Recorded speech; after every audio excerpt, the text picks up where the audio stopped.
So f of x is equal to 2x cubed minus 5x squared plus ax plus a. And given that x plus 2 is a factor of f of x, find the value of the constant a.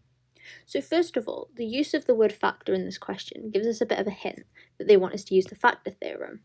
And in general, the factor theorem states that if x plus a is a factor of f of x, then f of minus a should be equal to 0.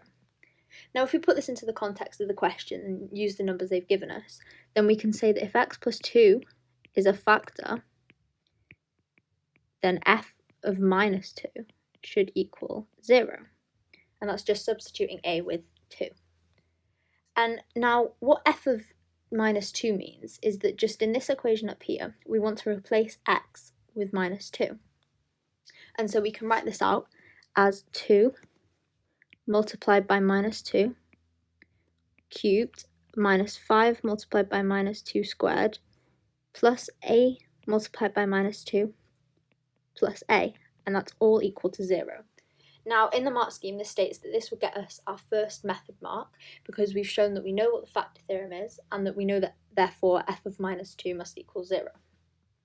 Now, the next step is that we will just solve this equation for a.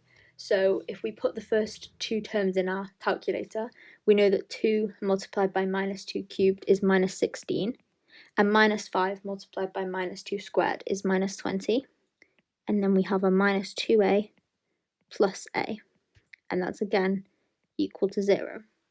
Now if we simplify this further, we get that minus 36 minus a is equal to 0, and so if we add a on both sides, we end up that a is equal to minus 36, and this will get us our last 2 marks because we've shown we know how to solve the equation, that's 1 mark, and then we get the answer mark just for getting that a is equal to minus 36 in the end. Some A-level students were given the following question. Solve for minus 90 degrees is less than theta, which is less than 90 degrees. The equation cos theta is equal to 2 sine theta. The attempts of 2 of the students are shown below. And question A is asking us to identify an error made by student A. And we can see what student A has done is cos theta is equal to 2 sine theta, and so tan theta is equal to 2, and therefore theta is equal to 63.4 degrees. Now, we can see that between lines 1 and 2 of the students working, that they have attempted to divide both sides by sine theta. And the way we can assume that is because on the right-hand side, we've gone from 2 sine theta to 2. And the way you'd get this would be dividing both sides by sine theta.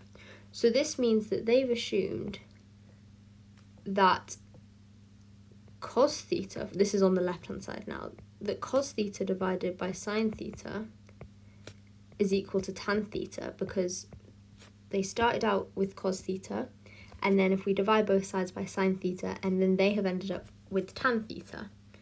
However, the equation for tan theta is actually sine theta over cos theta and not cos theta over sine theta, so they've got the equation the wrong way round.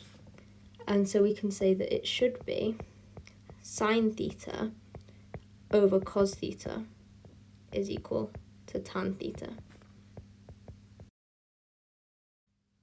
Student B gives theta is equal to minus 26.6 degrees as one of the answers to cos theta equals 2 sine theta.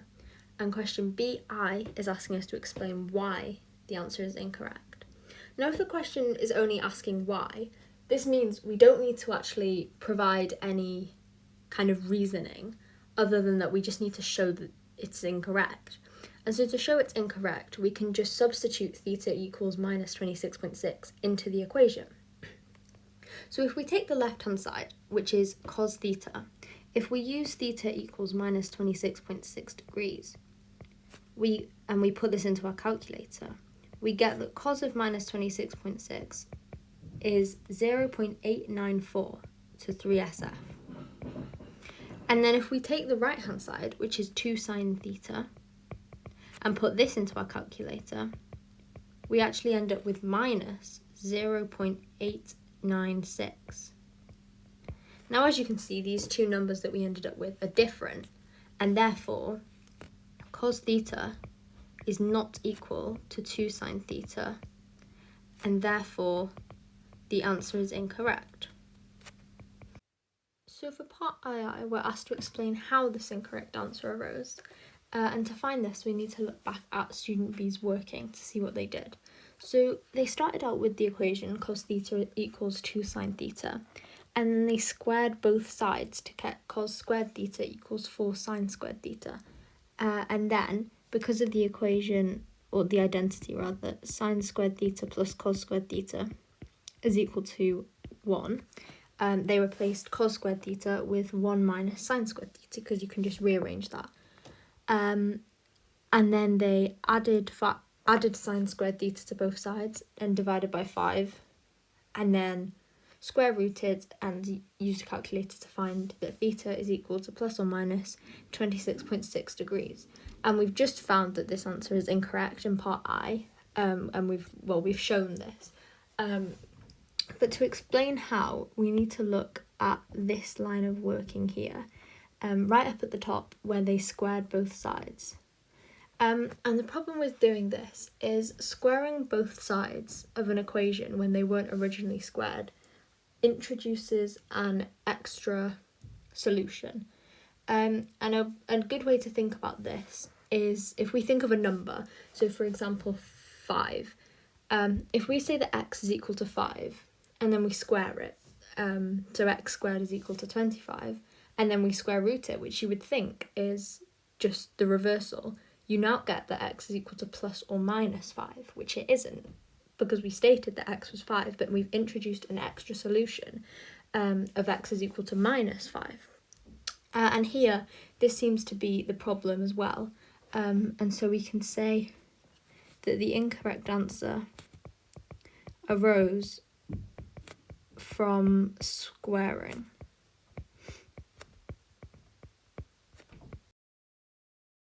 Given that y is equal to x multiplied by 2x plus 1 to the power of 4, show that dy by dx is equal to 2x plus 1 to the power of n multiplied by ax plus b, where n, a and b are constants to be found.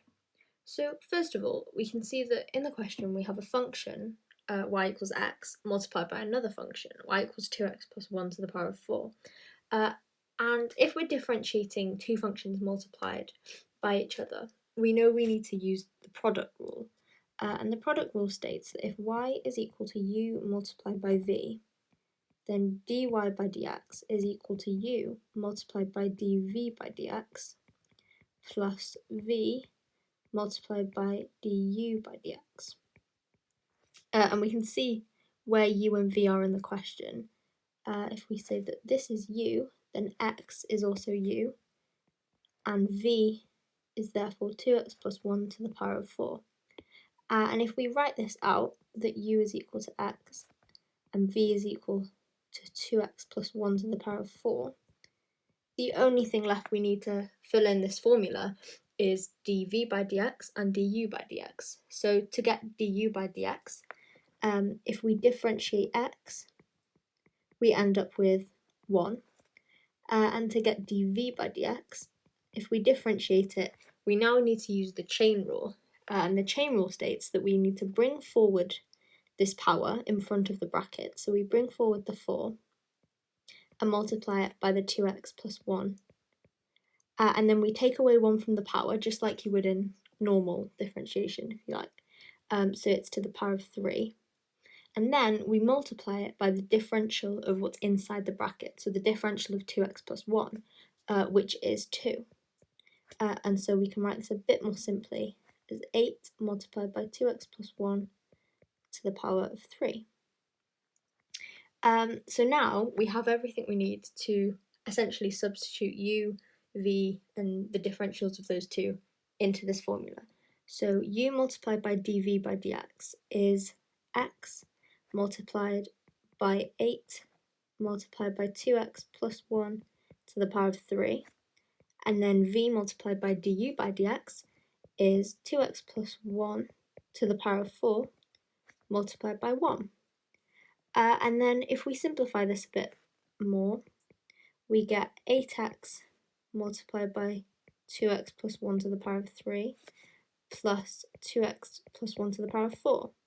And we can see that in both of these terms, there's a common factor of 2x plus 1 to the power of 3. So we can take this out and put it outside some brackets. So 2x plus 1 to the power of 3, open bracket, 8x plus 2x plus 1, which the inside of the second pair of brackets can then simplify to 10x plus 1. And you can see now this form is very similar, if not identical, to the one in the question. We have 2x plus 1 to the power of n, and here n is equal to 3. And then ax plus b, where a is equal to 10, and b is equal to 1. Now, in this question on the mark scheme, the places that we get all our marks is mark number 1 is a method mark, and it comes from applying the product and the chain rule on this expression. So we can say mark 1, just to kind of group them all together, comes from here. Now the second mark comes from substituting this into the formula, and therefore ending up with this. So that's our second mark, and this is an answer mark. We get our third method mark from taking out this common factor of 2x plus 1 to the power of 3. And finally, our last mark comes from getting the answer, so getting what n, a and b all are. Given that f of x is equal to e to the power of x and g of x is equal to 3 ln x, part A is asking us to find an expression for gf of x, simplifying your answer.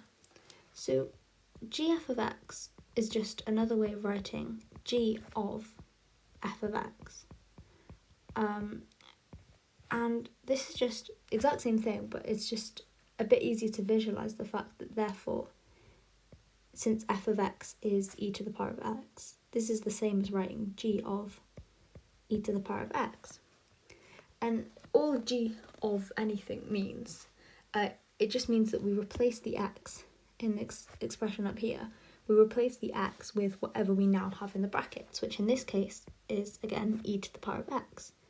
So therefore, g of e to the x is just the same as writing 3 ln, and then we replace the x with e to the power of x. Now, a general law of logarithms is that ln x to the power of n is equal to n ln x.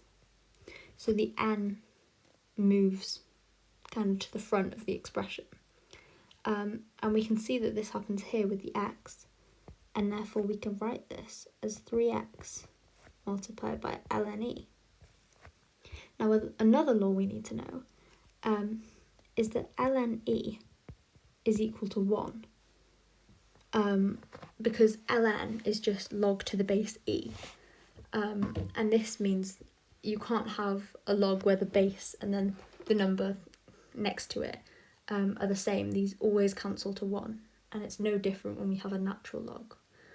And so here, the ln e cancels to 1, and therefore we're left with just 3x.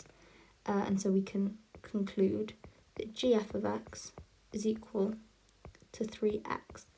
And this will get you both marks because you get a method mark for first just finding this expression for gf of x, and then you get your answer mark here for simplifying it down to just 3x.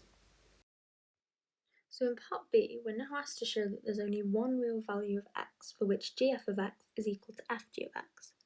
And now we already have the value of gf of x as we worked it out in part A, and we found that it's 3x. But we don't have the value of fg of x, so this is the first thing we need to work out. Now, like before, fg of x can be written as f of g of x, and therefore is f of 3 ln x. And again, all this means is that we replace the x in f of x with 3 ln x. So we're left with e to the power of 3 ln x. Now, if we refer back to the law of logs that we used earlier, up here, we can use it in reverse. So if ln of x to the power of n is equal to n ln x, then n ln x is also equal to ln of x to the power of n.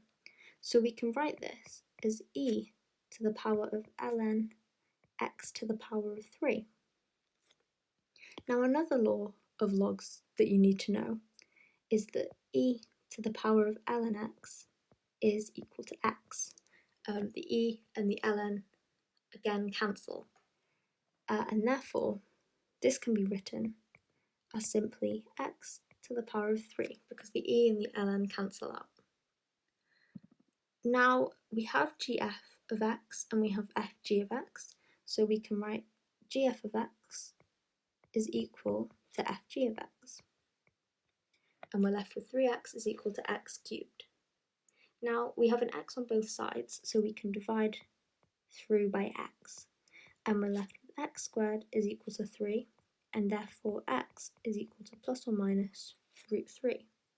However, the question clearly states that there's only one real value, but it appears that we're left with 2, root 3 and negative root 3.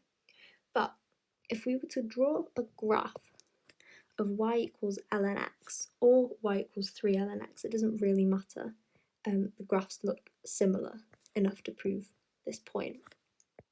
We can see that the graph tends towards the y-axis, but it never touches it.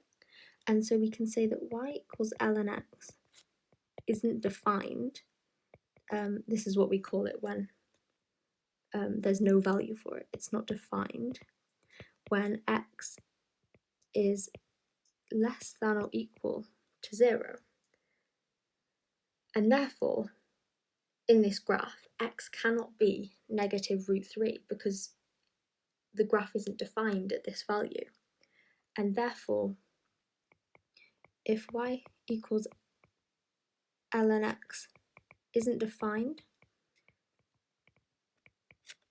at x is less than or equal to 0, x must equal root 3, and so there's only one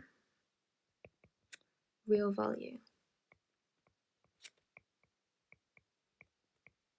And then in this question, there were 3 marks available, and the mark scheme states that the first mark available is for working out fg of x and then saying that 3x is equal to x cubed.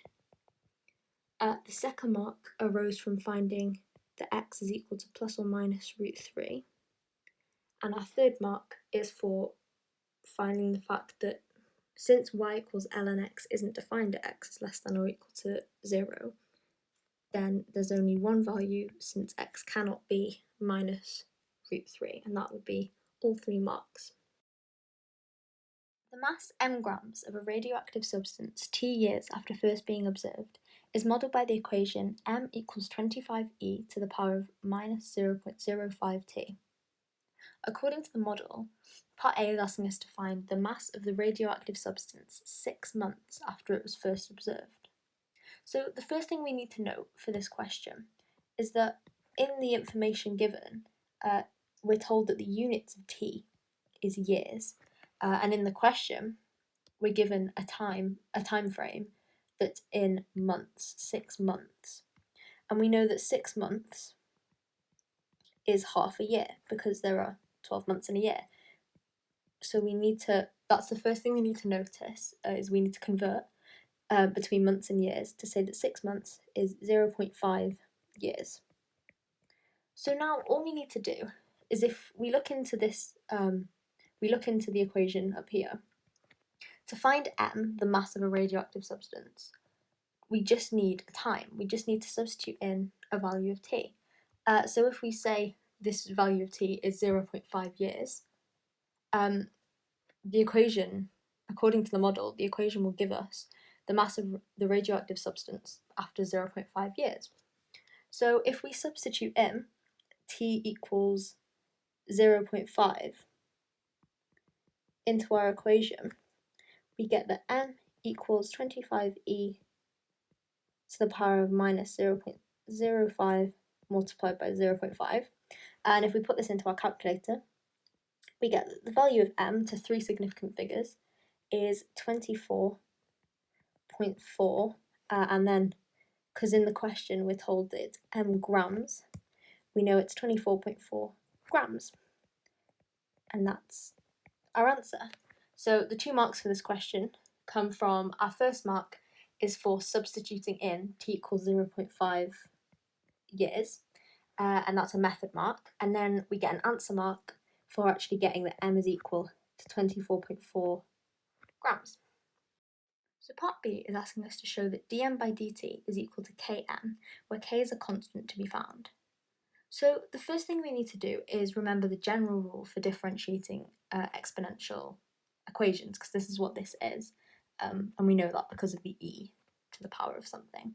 So if we say that y is equal to e to the power of kx, just as a general exponential function, the way we find dy by dx is we take the derivative of the exponent, which is, in this case, the power, so kx is the exponent in this case, and we take the derivative of that, which is k, and we multiply it, we bring it to the front, we multiply it by the e to the power of kx.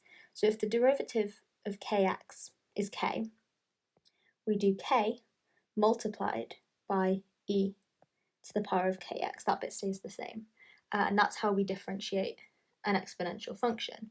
So if we put this into the context of the question, the numbers we've been given, if m is equal to 25e to the power of minus 0.05t, using the same principle, we take the derivative of the exponent, the derivative of minus 0.05t, which happens to be minus 0.05, and we do minus 0.05 multiplied by, and then the original equation, so 25e to the power of minus 0.05t. Now you'll see in the question that we were asked to give it in the form km, and if we know that m is equal to 25e to the power of minus 0.05t, we can see that this is actually found here. So we have an m, and therefore we can write this as minus 0.05 multiplied by m. And you can see this is pretty much the same form that we've been asked to show it in, except we now know that k is minus 0.05. And this gets us all 2 marks. We get a method mark for just showing that we know how to differentiate the function, we know how to differentiate m. So that would get us our first mark. And then we finally get an answer mark for showing that k is therefore minus 0.05, or just writing it in the form km. That implies that k is minus 0.05. Complete the table below. The first one has been done for you. For each statement, you must state if it's always true, sometimes true, or never true, giving a reason in each case. When a real value of x is substituted into x squared minus 6x plus 10, the result is positive. So first of all, we can see that x squared minus 6x plus 10 can be factorised, and one way we can do this is using completing the square, where we take x and then half the number in front of x, which in this case is 6, so half of 6 is 3, squared, take away the number we just found, 3, take away that number squared, so 3 squared is 9, and then we can add back on the 10, which will then simplify to x minus 3 squared plus 1. Now, any number squared is always positive, whether that number was negative or positive to begin with, that squared will always be positive. That's just a general rule, and therefore we can say that x minus 3 squared must always be greater than or equal to 0.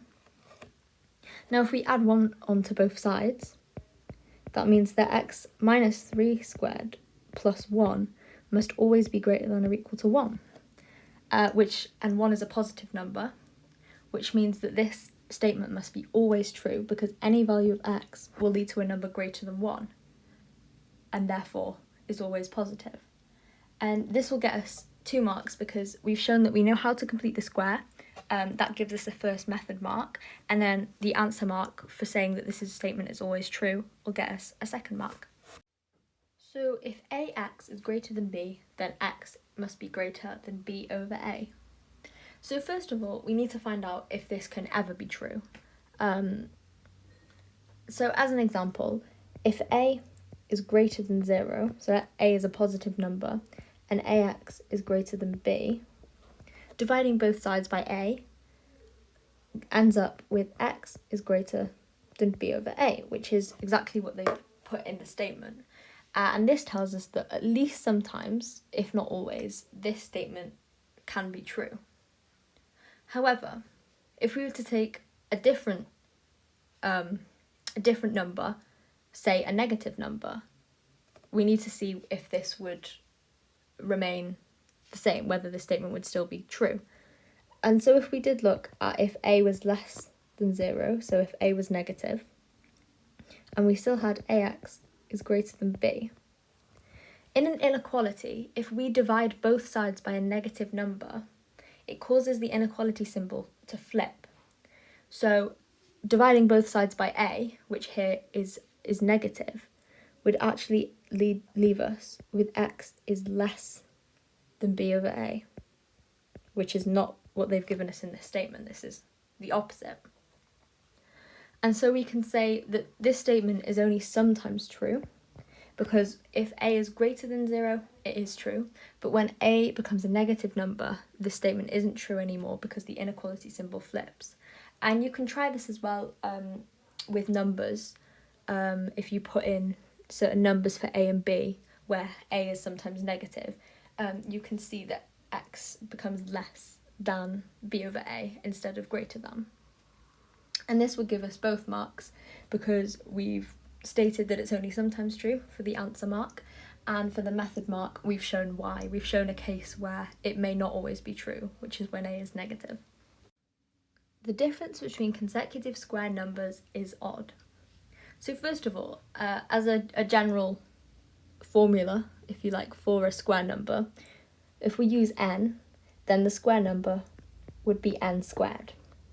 And then the consecutive square number to this must just be n plus 1 squared. That's the next number along. So if n was 5, n plus 1 would be 6, and we'd have 5 squared, then 6 squared, because these are consecutive numbers. Now, the difference between them obviously can be written as the greater number, which would be n plus 1 squared, and then take away the smaller square number, which is n squared. Now, if we expand out the brackets of n plus 1 squared, we end up with n squared plus 2n plus 1, and then the minus n squared from the first square number, we can add in. And now the n squared here and then minus n squared on the end both cancel out. And so we're left with 2n plus 1. Now, the expression for any odd number can be written as 2n plus 1, because 2n is an even number, because any number multiplied by 2 is even as a general rule, and therefore any even number plus 1 must be an odd number. And so since 2n plus 1 is the expression for an odd number, that means that the difference between consecutive square numbers must always be odd, because we always end up with something that can be written as 2n plus 1. And so the answer would be always true, as this is the formula for odd numbers. And this would get us both marks, as we have stated that it's always true, and then we've found out that the difference between these two numbers always gives us 2n plus 1, and we've shown that we know that this is the expression for an odd number.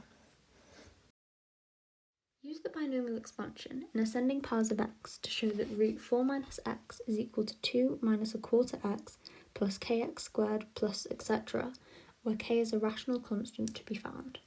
So first of all, if we have root 4 minus x, In general, for binomial expansion as well, it's easier to write things in terms of powers.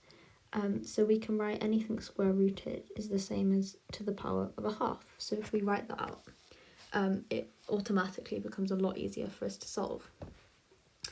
Now, secondly, when we're doing binomial expansion, we need things to be in the form of 1 plus x to the power of n. And you can see we have the x and we have an n, but we need this 1 to be there. And at the moment, in its place, we have a 4. And so to get rid of this, what we can do is we can take it out of the bracket as long as we keep the power on it. So if we keep it as 4 to the power of a half, then we can take it out of the bracket and we're left with 1 minus a quarter x, because we also have to divide the minus x by 4, all still to the power of a half. And obviously 4 to the power of a half, square root of 4, is 2. We can assume it's the positive one for this kind of question. And we're left with 2, bracket 1 minus a quarter x to the power of a half. And although that isn't identical to the one we have in purple over here, it's close enough that we can use it, because we have a 1, and although we don't have a plus x, this doesn't matter because there can be any number in front of the x as long as we have the x there, and we do. Now, to finish this equation, the binomial expansion of 1 plus x to the power of n as the general formula is 1 plus nx plus n multiplied by n minus 1 over 2 factorial x squared plus etc. Because that's as far as we need to go for our question, because you can see up at the top that we only go to x squared. So that's as far as we need to know our binomial expansion formula for this question. But it's very important when you're doing a question like this to check how far they want you to go, because sometimes they might go a bit further. So now we have this formula. We can use it on the question we have. So we can keep the 2 that's outside of the brackets separate for now, and we can come back to it a bit later. So if we treat this like the formula before, where n is now a half, and instead of x we say minus a quarter x, we can say that 1 minus a quarter x to the power of a half expands out to 1 plus n, which is a half, multiplied by a quarter minus a quarter x, plus a half multiplied by minus a half over 2 factorial, and then multiplied by minus a quarter x all squared. And it's important to remember it's all squared and it's not just the x that's squared, plus etc. Close bracket. And now if we simplify this out, we get 2 bracket 1 minus an 8th x minus 1 over 128 x squared plus etc. Close bracket. And now all we have to do is multiply everything through by 2.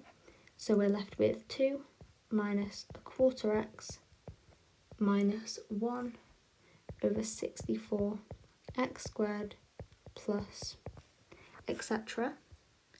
And you can see that this is in the exact same form as the question has up here. And we can say that therefore k is equal to minus 1 over 64. And this is a 4-mark question. And for our first mark, we needed to write root 4 minus x as 4 minus x to the power of a half. And then simplify it further to 2 bracket 1 minus a quarter x to the power of a half. That all gets us our first mark. Our second method mark is attempting the binomial expansion at all, and then we get an answer mark following that for actually getting this correct. So we get a mark for doing it at all, and then a third mark for getting the right numbers. And then fourthly, we get an answer mark for the whole question, which is just finding that k is equal to minus 1 over 64. And that's all 4 marks for the question.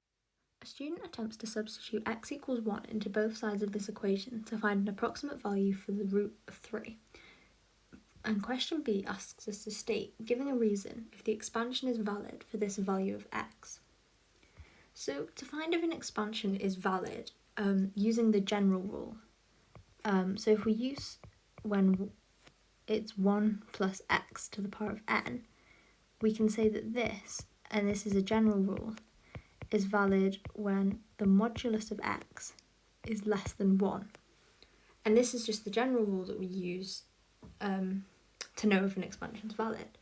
So if we now apply this to what we had in our expansion, which was 1 minus a quarter x to the power of a half, we can use the exact same technique to say that this is valid for, but instead of x, we use minus a quarter x, just like we did in the expansion, how we replaced x with minus a quarter x.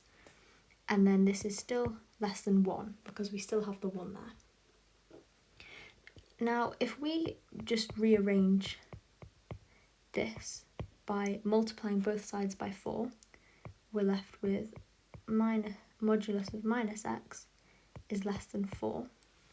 And now the function of the modulus function is that it makes anything negative positive. So regardless of what's within these two lines, this becomes positive. And therefore, we can say that this simplifies to the modulus of x is less than 4 because it makes the negative positive. And therefore, if we've been given x equals 1, and x equals 1 is definitely less than 4, we can say that the expansion is valid because x equals 1 falls into the limit of the modulus of x must be less than 4. Figure 1 shows a rectangle ABCD. The point A lies on the y-axis and the points B and D lie on the x-axis, as shown in Figure 1. Given that the straight line through the points A and B has equation 5y plus 2x equals 10, question A is asking us to show that the straight line through the points A and B has equation 2y minus 5x equals 4. So the first thing we can note is that because we have a rectangle ABCD, we know that each internal angle of this rectangle is 90 degrees. They're all right angles. And this therefore means that the lines AB and AD are perpendicular, which means they cross at 90 degrees. And a general rule for lines on a graph that are perpendicular is that the gradient of one, so in this case the gradient of AB, multiplied by the gradient of AD, should equal minus 1 all the time. That's a general rule. And because we have the equation for the line AB, which is given to us in the question, we can find the gradient of the line and therefore the gradient of AD. So if the equation of the line is 5y plus 2x equals 10, if we rearrange this to get it in terms of y, because this is what we need to do to find the gradient, if we take away 2x from both sides and then divide through by 5, we're left with y is equal to minus 2/5 x plus 2. And another general rule for equations of lines is that the gradient is the number multiplied by the x. So the gradient, and we can write this out, the gradient of AB, and we can represent gradient with an m, the gradient of AB is equal to minus 2/5. And therefore, using our rule that we talked about earlier, the gradient of AB multiplied by the gradient of AD, which is an unknown, is always equal to minus 1. And therefore, if we divide through by minus 2/5, the gradient of AD is equal to 5/2. Another thing we can deduce from this graph is the coordinates of the point A, which is another thing we need to determine the equation of the line AD, because we need the coordinates of a point that passes through the line. And we can see that the point A passes through the line AD and the line AB. Now, we're told in the question that the point A lies on the y-axis, and this means that its x-coordinate is 0, and you can see this on the graph too. And therefore, to find the coordinates of A, we need to work out what y is when x is equal to 0. So if the equation of the line is 5y plus 2x equals 10, 5y plus 2 multiplied by 0, which we know is 0, is equal to 10. And therefore, if 5y is equal to 10, y must be equal to 2. And therefore, we can say that the coordinates of A are 0, 2. So A up here is a 2. So now we have the gradient of the line AD and the coordinates of a point that it passes through. And we can use this to determine the equation of the line. So the general formula for the equation of a straight line is that y minus y1 is equal to m multiplied by x minus x1. And in this instance, we can say that using the point A, y1 must be 2, because that's the y coordinate of the point A. The gradient is 5 over 2, and then x1 is 0, as this is the x coordinate of the point A. So now if we do some rearranging, we're left with y minus 2 is equal to 5 over 2 x, and therefore if we multiply both sides by 2, 2y minus 4 is equal to 5x, and you can see if we look back up at the question, they want it in the form 2y minus 5x equals 4. So if we take away 5x from both sides and add 4, we're left with 2y minus 5x is equal to 4, just as the question says. Now, the 4 marks for this question come from both the method marks and the answer marks. So the first mark we get is for finding that the gradient of the line AB is minus 2/5. That's our first mark. Our second mark comes from finding the point A, or more specifically the y coordinate of A being 2. Our third method mark comes from using the perpendicular gradient rule over here and finding that the gradient of AD is therefore 5 over 2. And finally, we get our answer mark for actually finding the equation of the line AD in the form that the question asked us for. Now, part B is asking us to find the area of the rectangle ABCD. And to find the area of any rectangle, we need to find the length and the width and multiply them together. So here, if we say that the length is AB and the width is AD, we just need to find the length of AB and AD, and we can find our area. Now, to find the length of AB and AD, we first need to know the coordinates of the points A, B, and D. Now, we already have the coordinates of A, we worked them out in part A, and we have them as 2, 0. Now, for the coordinates of B, we know, and it's shown in the graph and stated in the question, that the points B and D lie on the x-axis. And what this means is that if it lies on the x-axis, its y-coordinate is 0. So, and we also know that the point B lies in the equation 5y plus 2x equals 10. So we can say for point B,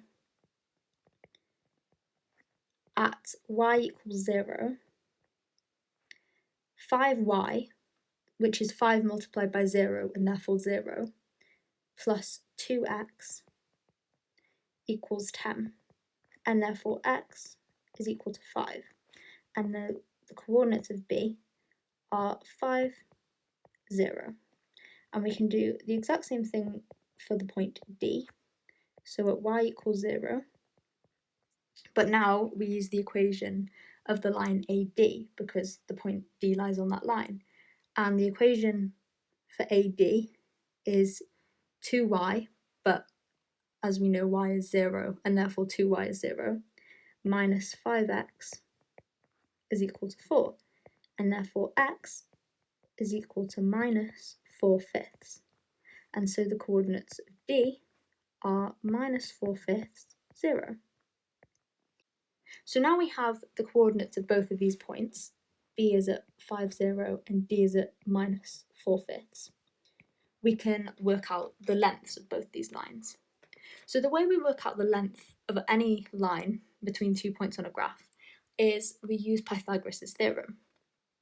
And this can be a bit easier to visualize if we were to draw it out. So for the line AB, for example, if A is here at 2, 0, and B is down here at 5, 0, and we draw the line between them, we know that we've gone up by 2 and along by 5.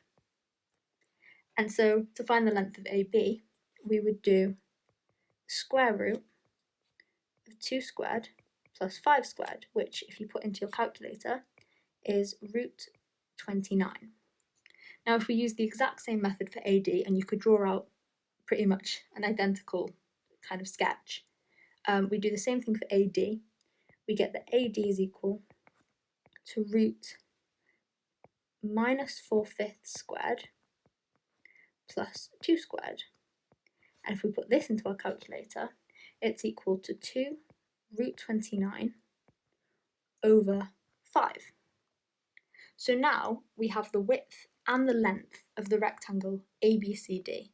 And so to work out the area, all we now have to do is multiply the width and the length together.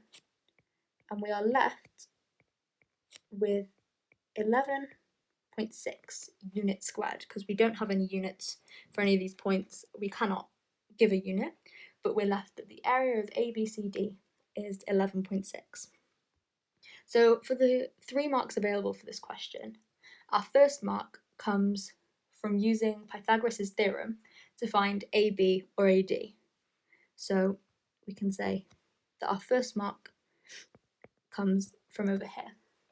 Secondly, we get a method mark for multiplying these two lengths together.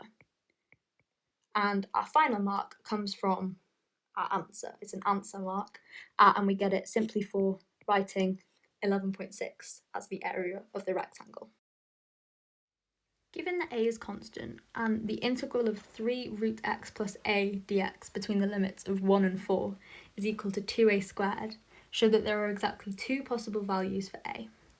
So the first thing we would want to do is rewrite 3 root x plus a in a form that's a bit easier to integrate. So the square root of anything can also be written as it to the power of a half. It means the exact same thing, it's just another way we can write it.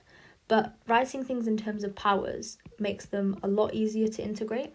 So if we write 3 root x as 3x to the power of a half, it becomes a lot easier for us to do our calculation. So now we have it in this form, we can integrate what's inside the brackets, so 3x to the power of a half plus a. And the way we integrate is if we add 1 to the power, so 1 plus a half is 3 over 2, and then we do 3 divided by 3 over 2, which is 2. We're left with 2x, and then we keep the power of 3 over 2. And we do the exact same for the a, but we can imagine a as ax to the power of 0, because anything to the power of 0 is 1.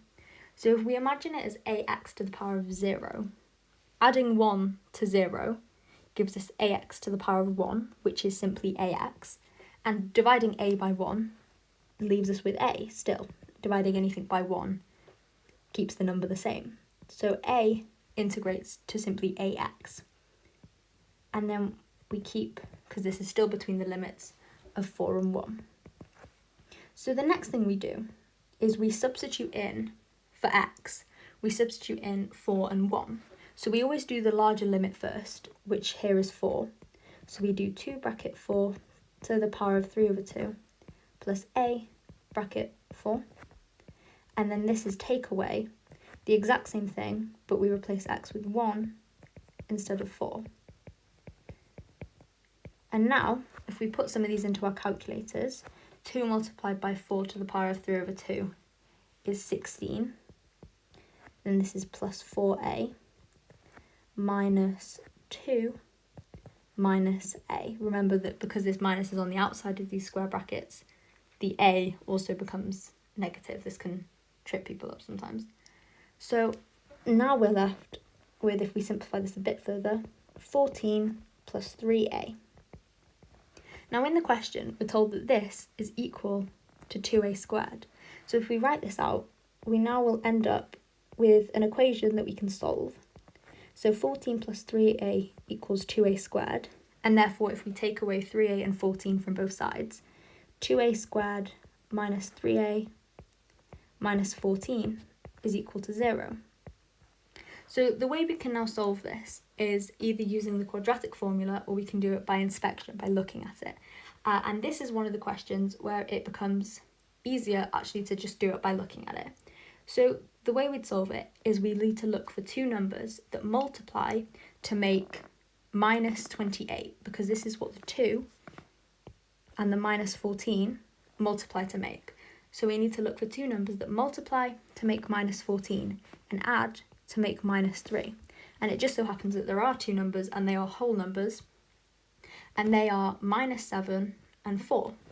So the way we write it is we split up the minus 3 in the middle to the 4a and the minus 7a, because this is the exact same thing. 4a minus 7a is minus 3a, but we're splitting it up into a way that we can factorise.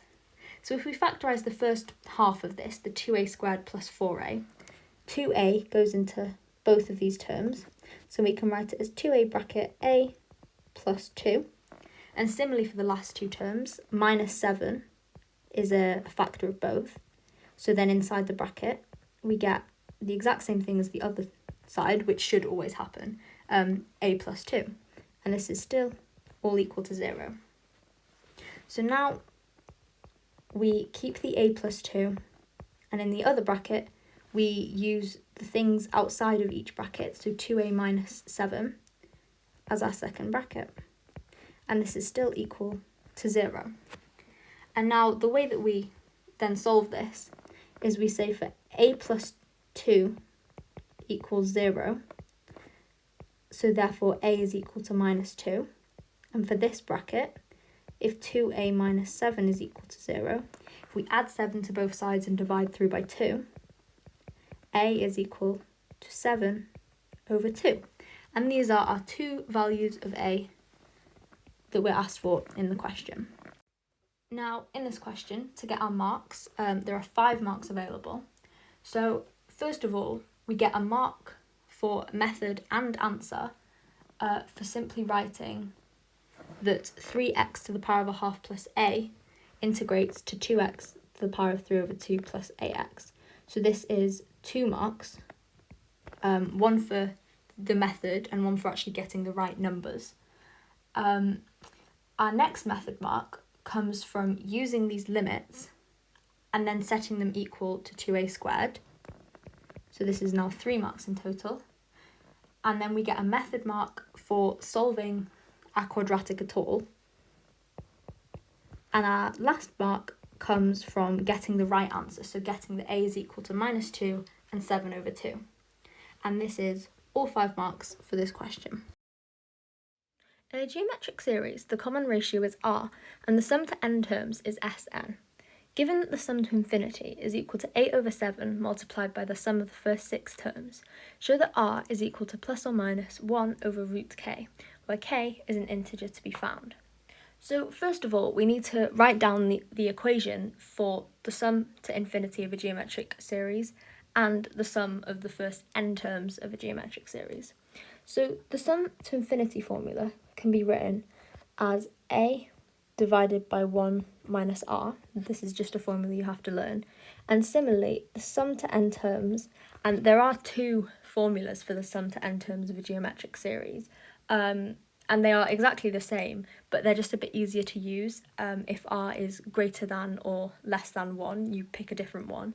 But since we don't know the value of r, we can't pick which one depending on that.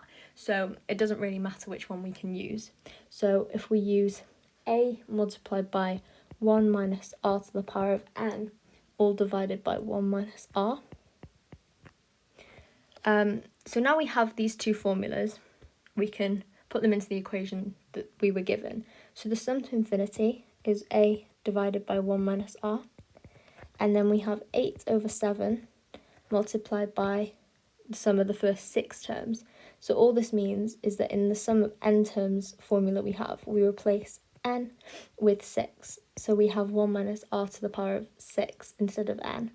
And then this is all divided by 1 minus r.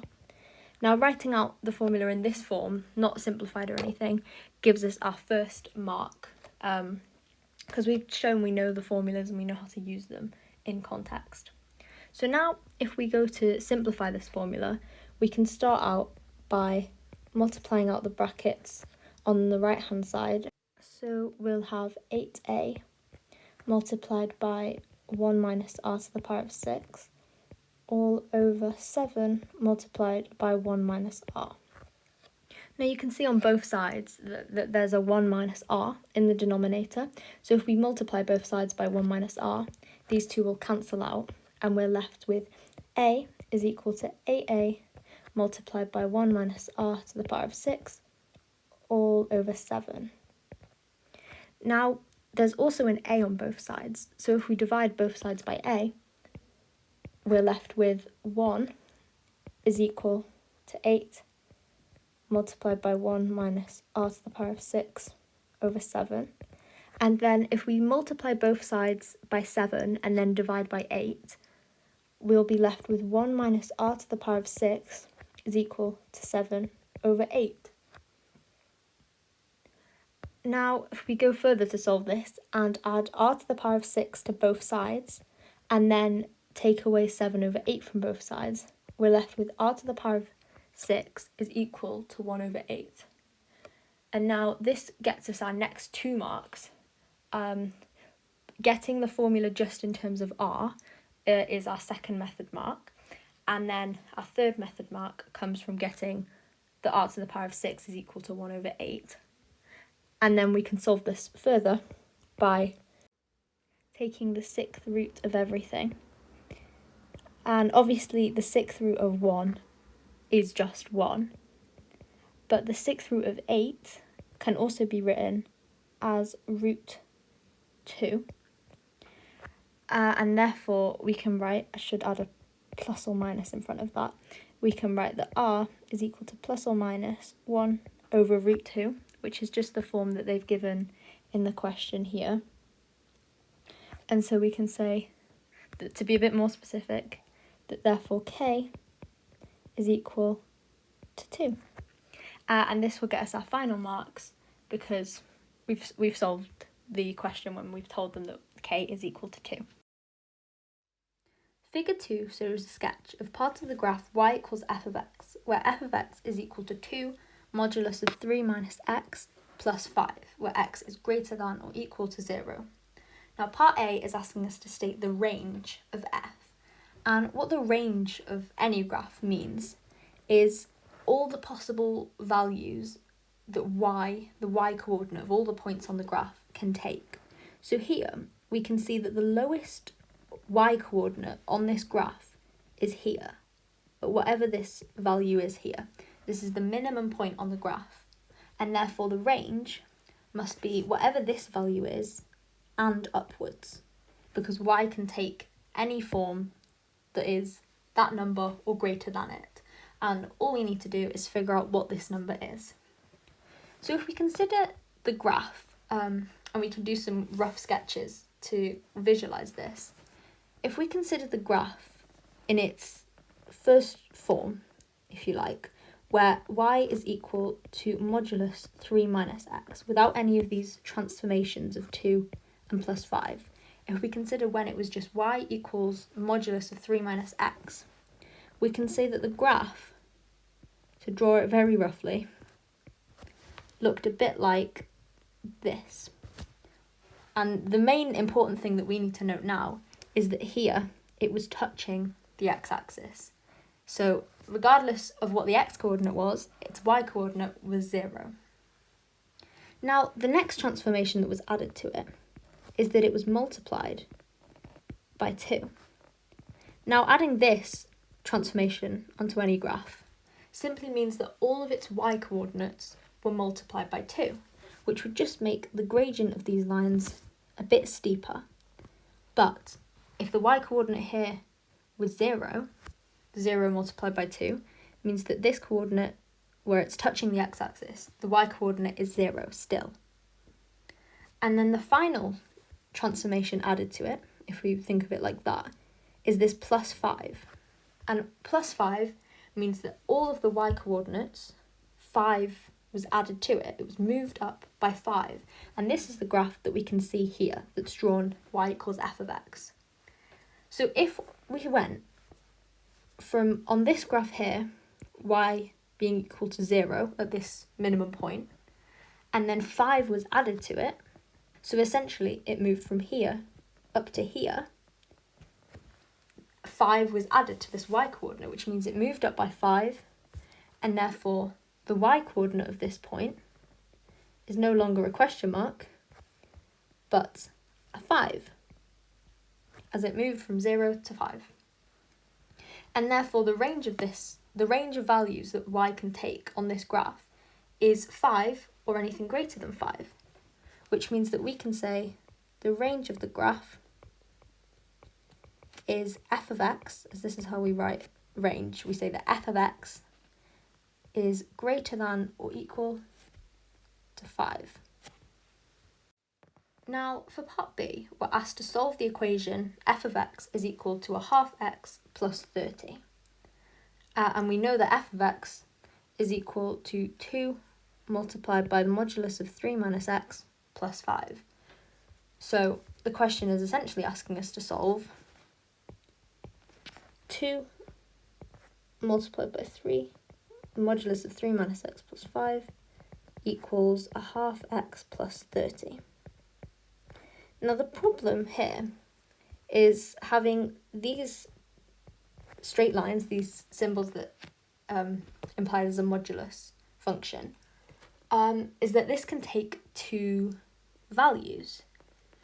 So one way we can take it is that this bit is negative, and therefore would be written as minus 2 multiplied by 3 minus x plus 5, and if we write out the whole thing, equals a half x plus 30.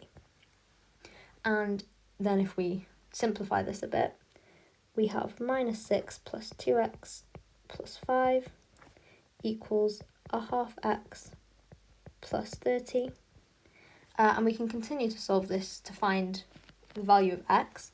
So if we have 2x minus 1 equals a half x plus 30, and then we add 1 to both sides and take away a half x, we have 3 over 2x is equal to 31. And therefore, if we times 31 by 2, if we times both sides by 2 and divide by 3, we have that x is equal to 62 over 3. We can also consider what if this modulus was positive? And here, we wouldn't add in the minus sign that we did before, and we'd have 2 multiplied by 3 minus x plus 5 is equal to a half x plus 30. And if we solve this the exact same way that we did before, so 6 minus 2x plus 5 equals a half x plus 30, and therefore 11 minus 2x is equal to a half x plus 30. So if we add 2x to both sides and take away 30 from both sides, we're now left with 5 over 2x is equal to minus 19. And then if we times both sides by 2 and divide by 5, we get that in the end x is equal to minus 38 over 5. So now we have two possible answers for x. But the problem is, if we look back at the question, back at the start, we were told that x is greater than or equal to 0. And we can also see this on the graph, that this value here is definitely greater than 0. And therefore, out of these two possible solutions for x that we have, only one of them can be right, because this solution here is negative. And therefore, we can say that this is incorrect. And so x must be equal to 62/3. Now, for the 3 marks available for this question, our first mark comes from using the negative form of the modulus. Our second method mark comes from actually solving this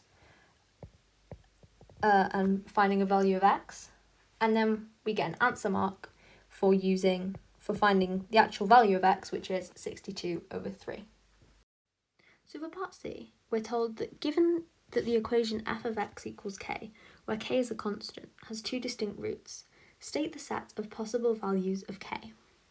Now, if we're told that k is a constant, which just means it's a number, it's not a function, it's a number, and it has 2 distinct roots, we know that k, first off, must be a horizontal line if it's a constant, and 2 distinct roots means it has to cross the graph of y equals f of x twice.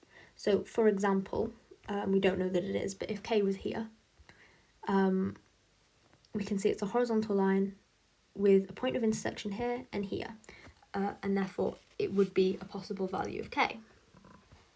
Now, we can see that the points where k does not have 2 distinct roots, first off, is here.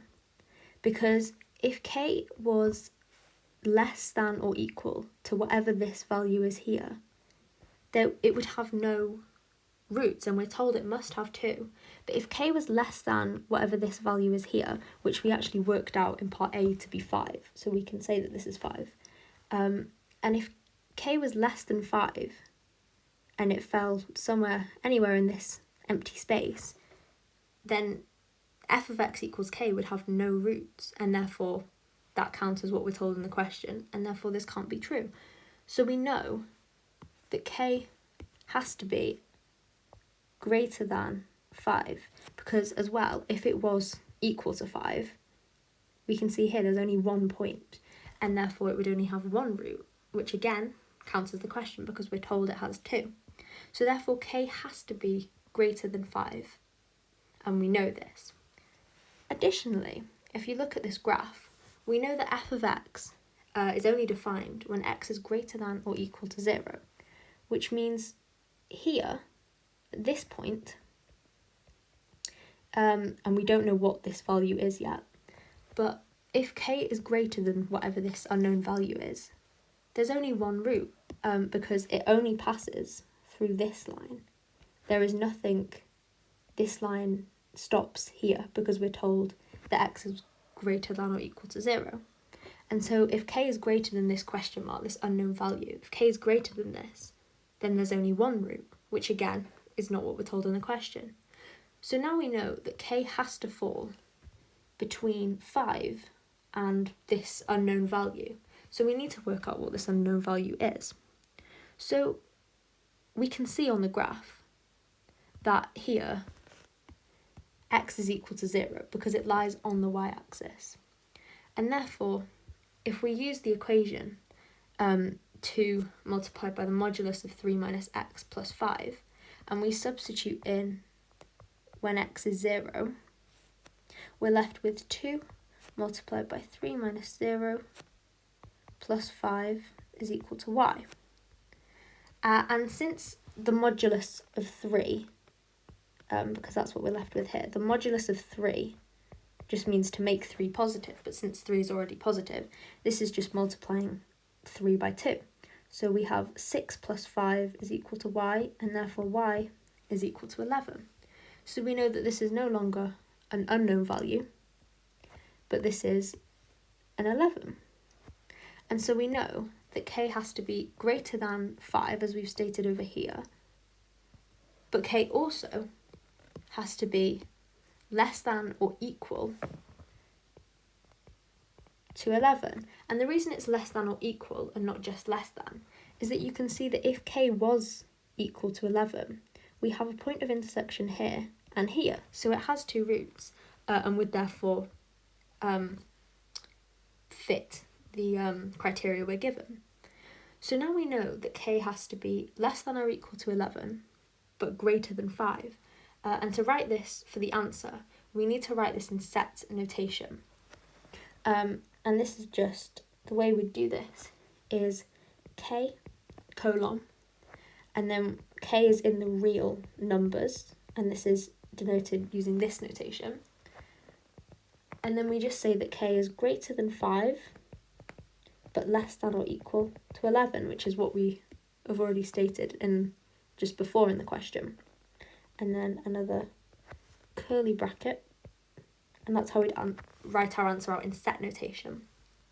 Now, for the 2 marks available for this question, our first mark just comes from implying somewhere that there must be 2 intersections, and this can be implied by essentially saying somewhere that k has to be greater than 5 or less than or equal to 11. And we've done that in 2 places, but one of the places we've done that is up here. It could have also been down here. And then our second mark is an answer mark, and that is just for writing the answer out in this form, in set notation, stating quite clearly that k must be greater than 5 or less than or equal to 11. Solve for minus 180 degrees is less than or equal to x, which is less than 180 degrees. The equation 3 sine squared x plus sine x plus 8 is equal to 9 cos squared x, giving your answers to 2 decimal places. So the first thing we want to do is get this entire equation in terms of only one thing, because here we have sine and we have cos, and this makes it a lot harder to solve. And so just because we have a sine squared and a sine, but only one cos term, so we have 2 sine terms and 1 cos term, it might be easier just to get this in terms of sine. So we know the identity sine squared x plus cos squared x is identical to 1. And therefore, cos squared x is identical to 1 minus sine squared x. And so, in the equation we're given in the question, if we were to replace cos squared x with 1 minus sine squared x, that's an 8, we will now have everything in terms of sine. So if we were to expand out this bracket, we are left with 9 minus 9 sine squared x. So now if we add 9 sine squared x to both sides and take away 9, we're left with 12 sine squared x plus sine x minus 1 is equal to 0. And you can now see that we have a quadratic. And although it's in terms of sine, as opposed to normally maybe an x or a y or another letter, it's the exact same rule. It's the same way that we would solve any other quadratic equation, except we have sine and sine squared. So the first thing we want to do is, if we solve this by inspection, we need to find 2 numbers that multiply to make minus 12, because that is 12 times minus 1 is minus 12. So we need 2 numbers that multiply to make minus 12 and add to make 1, because of this, just plus sine x. And these 2 numbers happen to be 4 and minus 3. So if we split sine x up into plus 4 sine x minus 3 sine x, as this is the exact same thing as just sine x, it's now easier if we factorise these first 2 terms. We can see that 4 sine x goes into both of them. See, we're just treating sine x and sine squared x as a letter, say it was y. And that is another way you can solve this, is you can say that sine x is equal to y and replace sine squared x with y squared and sine x with y, if that's more comfortable for you to visualise it in that way. You'll get the exact same answer. It is just a different way of doing it. But if we do it like this, we take 4 sine x out of both of these terms, and we're left with 3 sine x plus 1. And here we can take minus 1 out of both sides, and we're again left with 3 sine x plus 1. This is all equal to 0. When we factorise this, we're left with 3 sine x plus 1 multiplied by 4 sine x minus 1 equals 0. And therefore, 3 sine x plus 1 equals 0, and 4 sine x minus 1 is equal to 0. So if we rearrange these to get them both in terms of sine x, we have sine x here is equal to minus a third, and sine x here is equal to 1 over 4.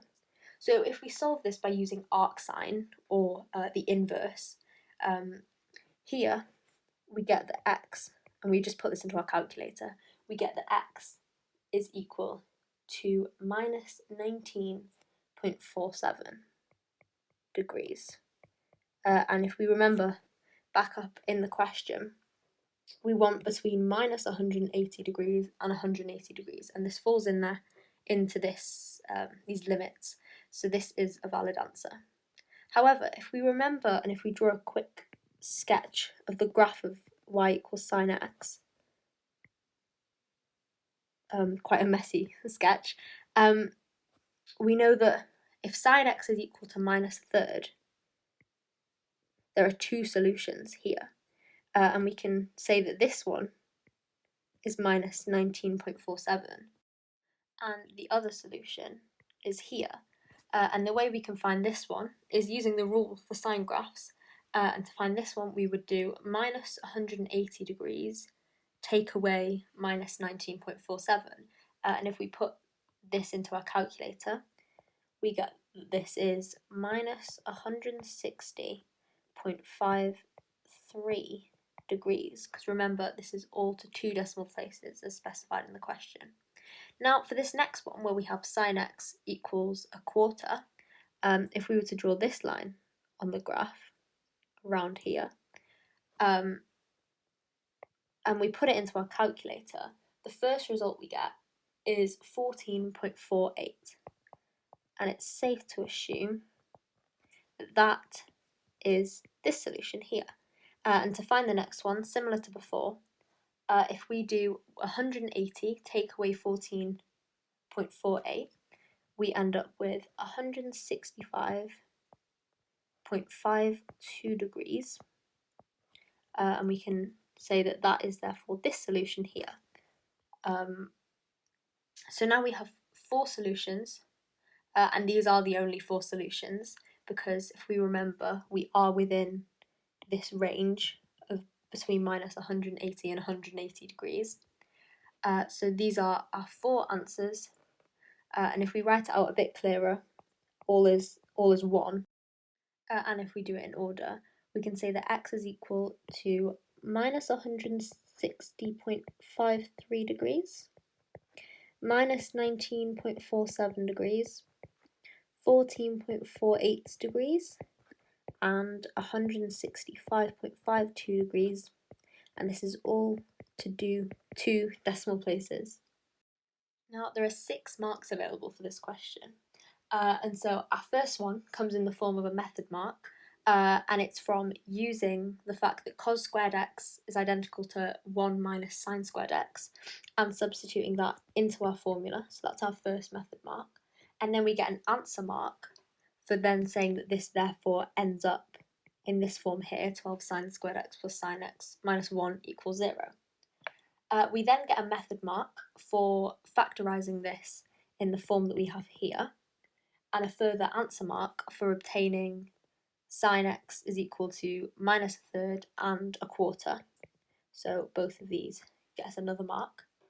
And we get a further mark from using what's called arcsine, which is the inverse of sine, to obtain 2 correct values, which in this case were this one and this one, because these were the ones that we obtained from a calculator. And we finally get our last answer mark for getting these four values to 2 decimal places, and these are the answers to the question. So part B is asking us, hence find the smallest positive solution of the equation 3 sine squared 2 theta minus 30 degrees plus sine 2 theta minus 30 degrees plus 8 is equal to 9 cos squared 2 theta minus 30 degrees, giving your answer to 2 decimal places. Now, if we look at the equation given in part A and part B, we can see that they're identical, apart from the fact that x has now been switched out with 2 theta minus 30 degrees in each term. And so we can say that x is equal to 2 theta minus 30 degrees because the fact they're the same equation. Now, given that we already have 4 values for x that we worked out in part A, we can say that if 2 theta minus 30 degrees is equal to x, then this must be equal to one of these 4. Now, given that we want the smallest positive answer, we may as well start with the smallest value of x and see if this works. So given that the smallest value of x is minus 160.53 degrees, if we were to use this, and if we think to solve this for theta, we'd need to add 30 degrees to both sides. Now, if we add 30 degrees to minus 160, we would still have a negative number on our right-hand side, and therefore our final answer for theta would not be positive, which is one of the specifications in the question of what the solution needs to be. And if we're not going to get a positive solution, this cannot be the value of x that we need to use. So we can say that this is not the value of x we should use.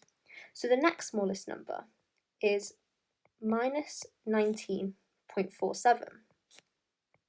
And if we were to use this and try adding 30 degrees to both sides, you can see that we do end up with a positive number.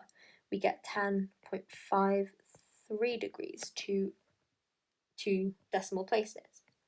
Now, if we divide this by 2, because we've now got the smallest possible positive number, because if we used a number bigger than minus 19.47 as x, we just get a larger number for theta.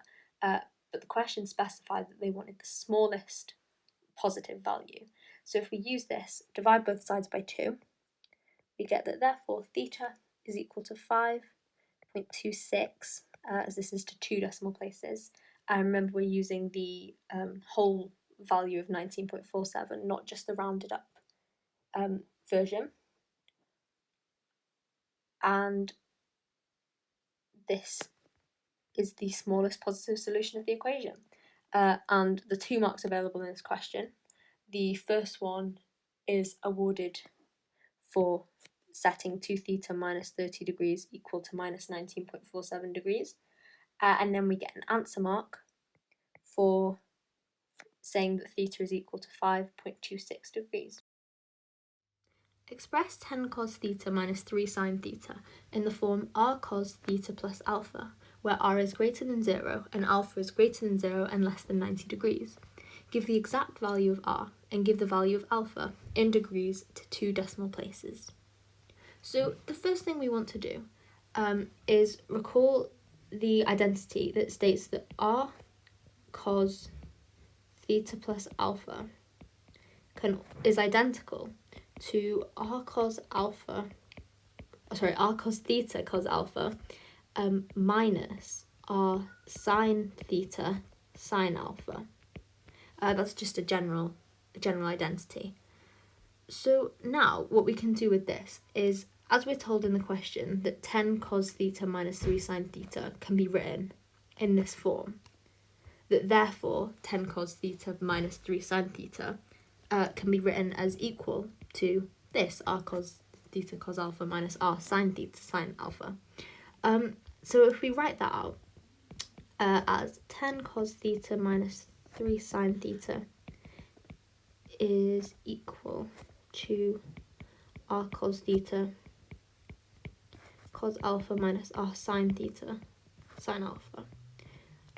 What we can now do is compare the coefficients of sin alpha, sin theta and cos theta, and say that we can see on both sides that we have a term with a cos theta in it. And similarly, we have a term with a sine theta on both sides. And we can equate these. So if we start off with cos theta, we can say that 10 cos theta is equal to r cos theta cos alpha. We can do the exact same thing for sine theta. So minus 3 sine theta is equal to minus r sine theta sine alpha. So if we go back to cos now, if we divide both sides by cos theta, because obviously that's on both sides, if we divide both sides by that, we get that r cos alpha is equal to 10. And if we do the exact same thing for this one here with sine theta, but this time if we divide through by minus sine theta, just because we have a minus on both sides, and it's easier to get rid of this and cancel it out. So we now get that r sine alpha is equal to 3. So now we have both of these, what we can do, and we can see why in a minute, is if we square both of these, so we get r squared, squaring both sides for both obviously, so r squared cos squared alpha is equal to 10 squared, which is 100, and r squared sine squared alpha is equal to 3 squared, which is 9. What we can now say is that r squared cos squared alpha plus r squared sine squared alpha is equal to 100 plus 9, because the two right-hand sides added up must be equal to the two left-hand sides added up. So this has to be true. And now what we can do on the left-hand side is if we take out a factor of r squared for the r squared cos squared alpha and the r squared sine squared alpha, we get the r squared and then bracket cos squared alpha plus sine squared alpha is equal to 109. Now, if we recall one of the trigonometric identities that states that cos squared alpha plus sine squared alpha is identical to 1, and we can see that here in this bracket we have exactly that. So we can now write this as r squared multiplied by 1, so just r squared, and this is still equal to 109. So just to get r, we square root both sides, we get that r is equal to the square root of 109. So now what we can do, if we go back to our previous workings and we call this equation here equation 1, so r cos alpha equals 10 is equation 1, and r sine alpha equals 3 is equation 2. If we do equation 2 divided by equation 1, we get r sine alpha on the left-hand side, r sine alpha over r cos alpha is equal to 3 over 10. And then because these two r's cancel, and because we know that sine alpha over cos alpha is equal to tan alpha, we can say that tan alpha is equal to 3/10. And therefore, if we do the inverse of tan 3/10 in our calculator, we get that alpha is therefore equal to 16.70 degrees at 2 decimal places. So now we have everything we need to write our answer in the form that the question wanted, which was in this form over here, r cos theta plus alpha. So if we write it like this, we say that r, as we previously found, is root 109, and then cos of theta plus alpha, which we've just found to be 16.70 degrees, and that's our answer.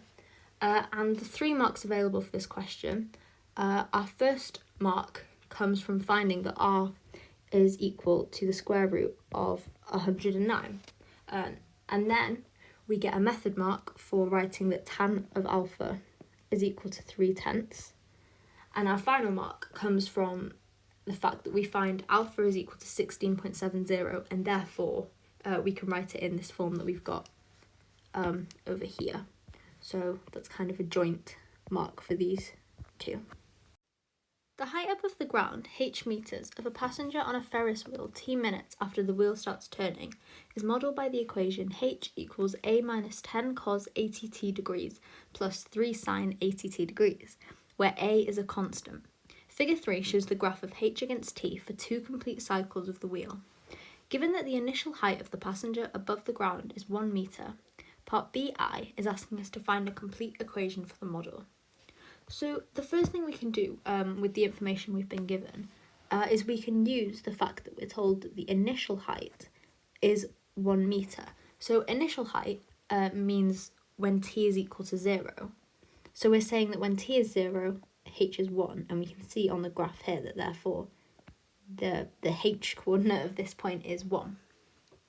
So what we can do with this is we can substitute into the equation that we've been given over here that at t equals 0, h equals 1. So if we do substitute in h is 1, and then a minus 10 cos, and then 80t, where t is 0, 80 times 0 is just 0, and then plus 3 sine 0 again.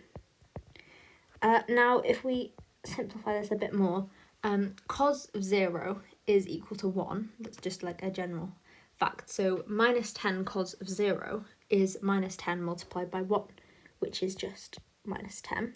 And sine of 0 is equal to 0. So 3 times 0 is 0, so we don't need to write anything else now. And then to get a value of a, if we just add 10 to both sides, we can find that a is equal to 11. So we can now substitute in a is 11 into the formula. And we now have that h is equal to 11 minus 10 cos 80t plus 3 sine 80t. Now, the mark scheme for this question actually has 2 examples of answers you could give. And one of them is stopping here. So you could give this as your answer and get the mark. But you can also go a bit further and use the answer to part A to kind of further this equation.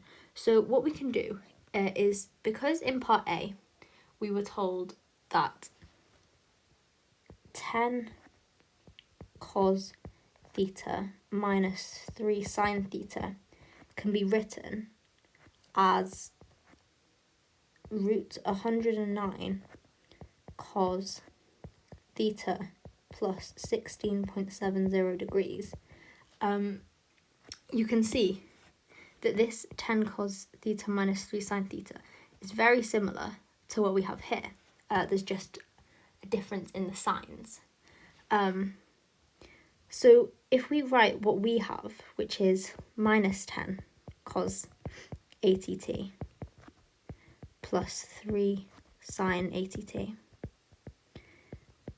if we factorise out a minus sign, we're actually left with the exact same thing that we had for part A. The only difference being we've replaced theta with 80t. But this means that we can write this in exactly the same format as we did for part A, just replacing theta with 80t. So we can write this in this form, still keeping the minus sign on the outside though. So we're multiplying this whole thing by a negative 1, but that just makes negative root 109 cos, and then it's 80t instead of theta, plus 16.70 degrees. And we can write that as exactly the same because of what we found in part A. So therefore, we could have stopped here, but we can also write the equation as h equals, and then the 11, which just comes through. We never did anything to the 11. So 11 take away root 109 cos, and then 80t plus 16.70 degrees. So that's another way that we can write the equation of the model. So now for part II, we're asked to hence find the maximum height of the passenger above the ground. So if we look back up at this graph, the maximum height must be this point or this point, because these are the largest values of h that we have on the graph. And the way to find this is going back to our equation in h that we've just found. Because we have 11 take away, and then this root 109 cos ATT plus 16.70, because it's take away, that means that we want this to be as small as possible, or if possible, positive. In which case it would be as big as possible. And the way we do this is obviously by altering t, because that's the variable that we can change. So if we take a look at cos of ATT plus 16.70 degrees, the largest value that cos can take is 1, and the smallest value that cos can take is minus 1. And we know this if we were to draw a rough sketch of a cos graph, where here is 1 and this is minus 1. And so we can see that the smallest value that cos can take is minus 1. And therefore, if we were trying to make this as small as possible, we would have to make it equal to minus 1. That's as small as we can get it. So if we therefore say that cos of ATT plus 16.70 degrees is equal to minus 1, and we substitute that in, we have h equals 11 minus root 109, but this is multiplied by minus 1, and therefore h is equal to 11 plus root 109. And now the 2 marks available for this question, because the marks come joint even though we have a part I and a part II, they are actually awarded in this instance. This isn't always the case, but for this question, that it's 1 mark for part I and 1 mark for part II. So the mark for part I comes from getting an answer, and as I said before, there are some multiple examples of the way you can write the equation, one being this way over here and another being here. So writing either of these would get you a mark. And our second mark comes from part II, and this comes from getting this answer. It's an answer mark for getting that h is equal to 11 plus root 109. So part C is now asking us to find the time taken to the nearest second for the passenger to reach the maximum height on the second cycle. So the second cycle, the maximum height would be this one here. So we want to find what this time is here. So the way we can do this is previously, in part B, we stated that at a maximum height, and it doesn't matter which one, so that will obviously include the second cycle, for a maximum height, cos of ATT plus 16.70 degrees must be equal to minus 1 to get our maximum height. And that will be no different for the maximum height on the second cycle. So if we were to solve this by taking the inverse cos of both sides, we get ATT plus 16.7, and then the inverse cos of minus 1 is 180 degrees.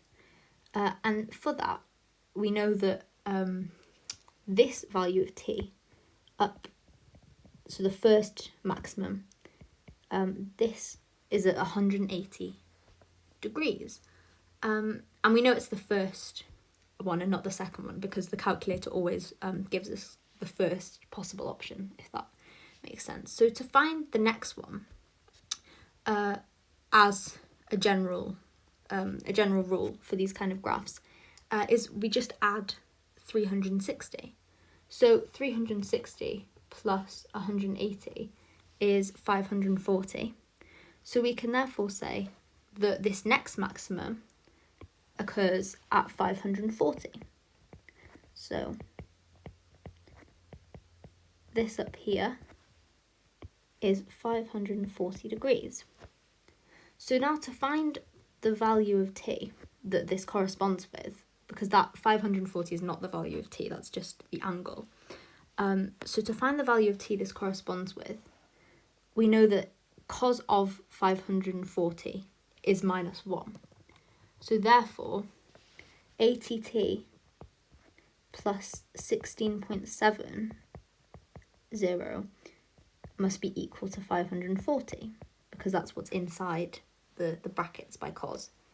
So if we just rearrange this and solve for t is equal to 540 minus 16.7 divided by 80. And if we put that into our calculator, we get 6.54, but that's 6.54 minutes. That and because time, there's only 60 seconds in a minute and not 100, 6.54 minutes doesn't mean 6 minutes and 54 seconds. So we have to do a side calculation, which is what is 0.54 of a minute. So if we were to do this, if we just did this to the side, 0.54 of a minute, where a minute is 60 seconds, we know that this is equal to 32 to two significant figures, because seconds can only go to 2 significant figures. So this means that 0.54 of a minute is 32 seconds. So we can say that the time is 6 minutes and 32 seconds. Now, the marks for this question, because there are 3 marks available, come from firstly setting ATT plus 16.7 to equal to 540. So that gets us our first method mark. And then we get a further method mark for rearranging this to find t, so get it in terms of t. And then finally we get an answer mark for saying that t is equal to 6 minutes and 32 seconds. So it's decided that to increase profits, the speed of the wheel is to be increased. And part D is asking, how would you adapt the equation of the model to reflect this increase in speed? So an increase in speed would mean that it travels the same distance, or it goes up or down the same height, but in a smaller period of time. If we think of it as the equation speed equals distance over time, for a speed to increase, time would decrease. And the way we would illustrate this on the graph is a kind of horizontal compression, or kind of the graph gets squashed. So if we were to draw it, it might look a bit like this, where there are kind of more maximums than there were before, because it's been squished. And the way that we incorporate this compression in an equation is we increase the coefficient, it's called the number in front of, in this case the t value.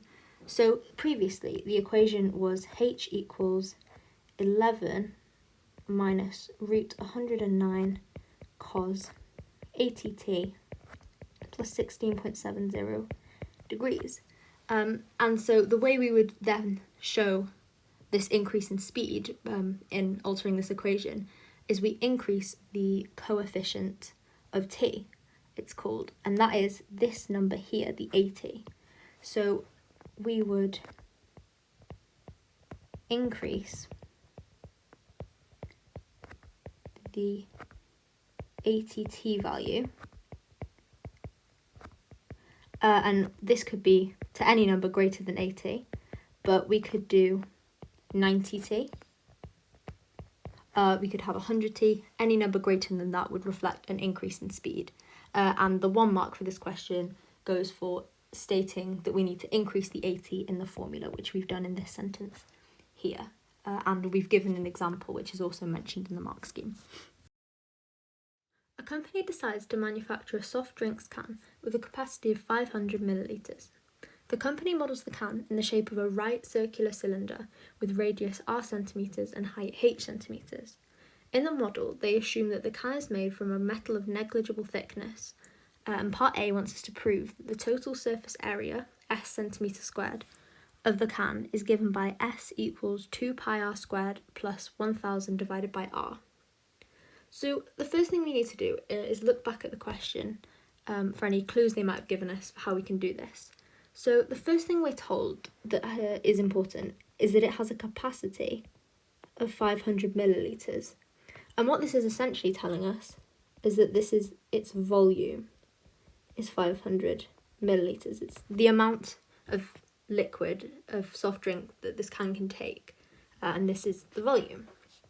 Now, the second thing we're told, and just to say, a right circular cylinder is one that has a top and a bottom. You know, it's not hollow. And this is something we need to consider when finding the surface area, that it has a top, a lid, and a bottom.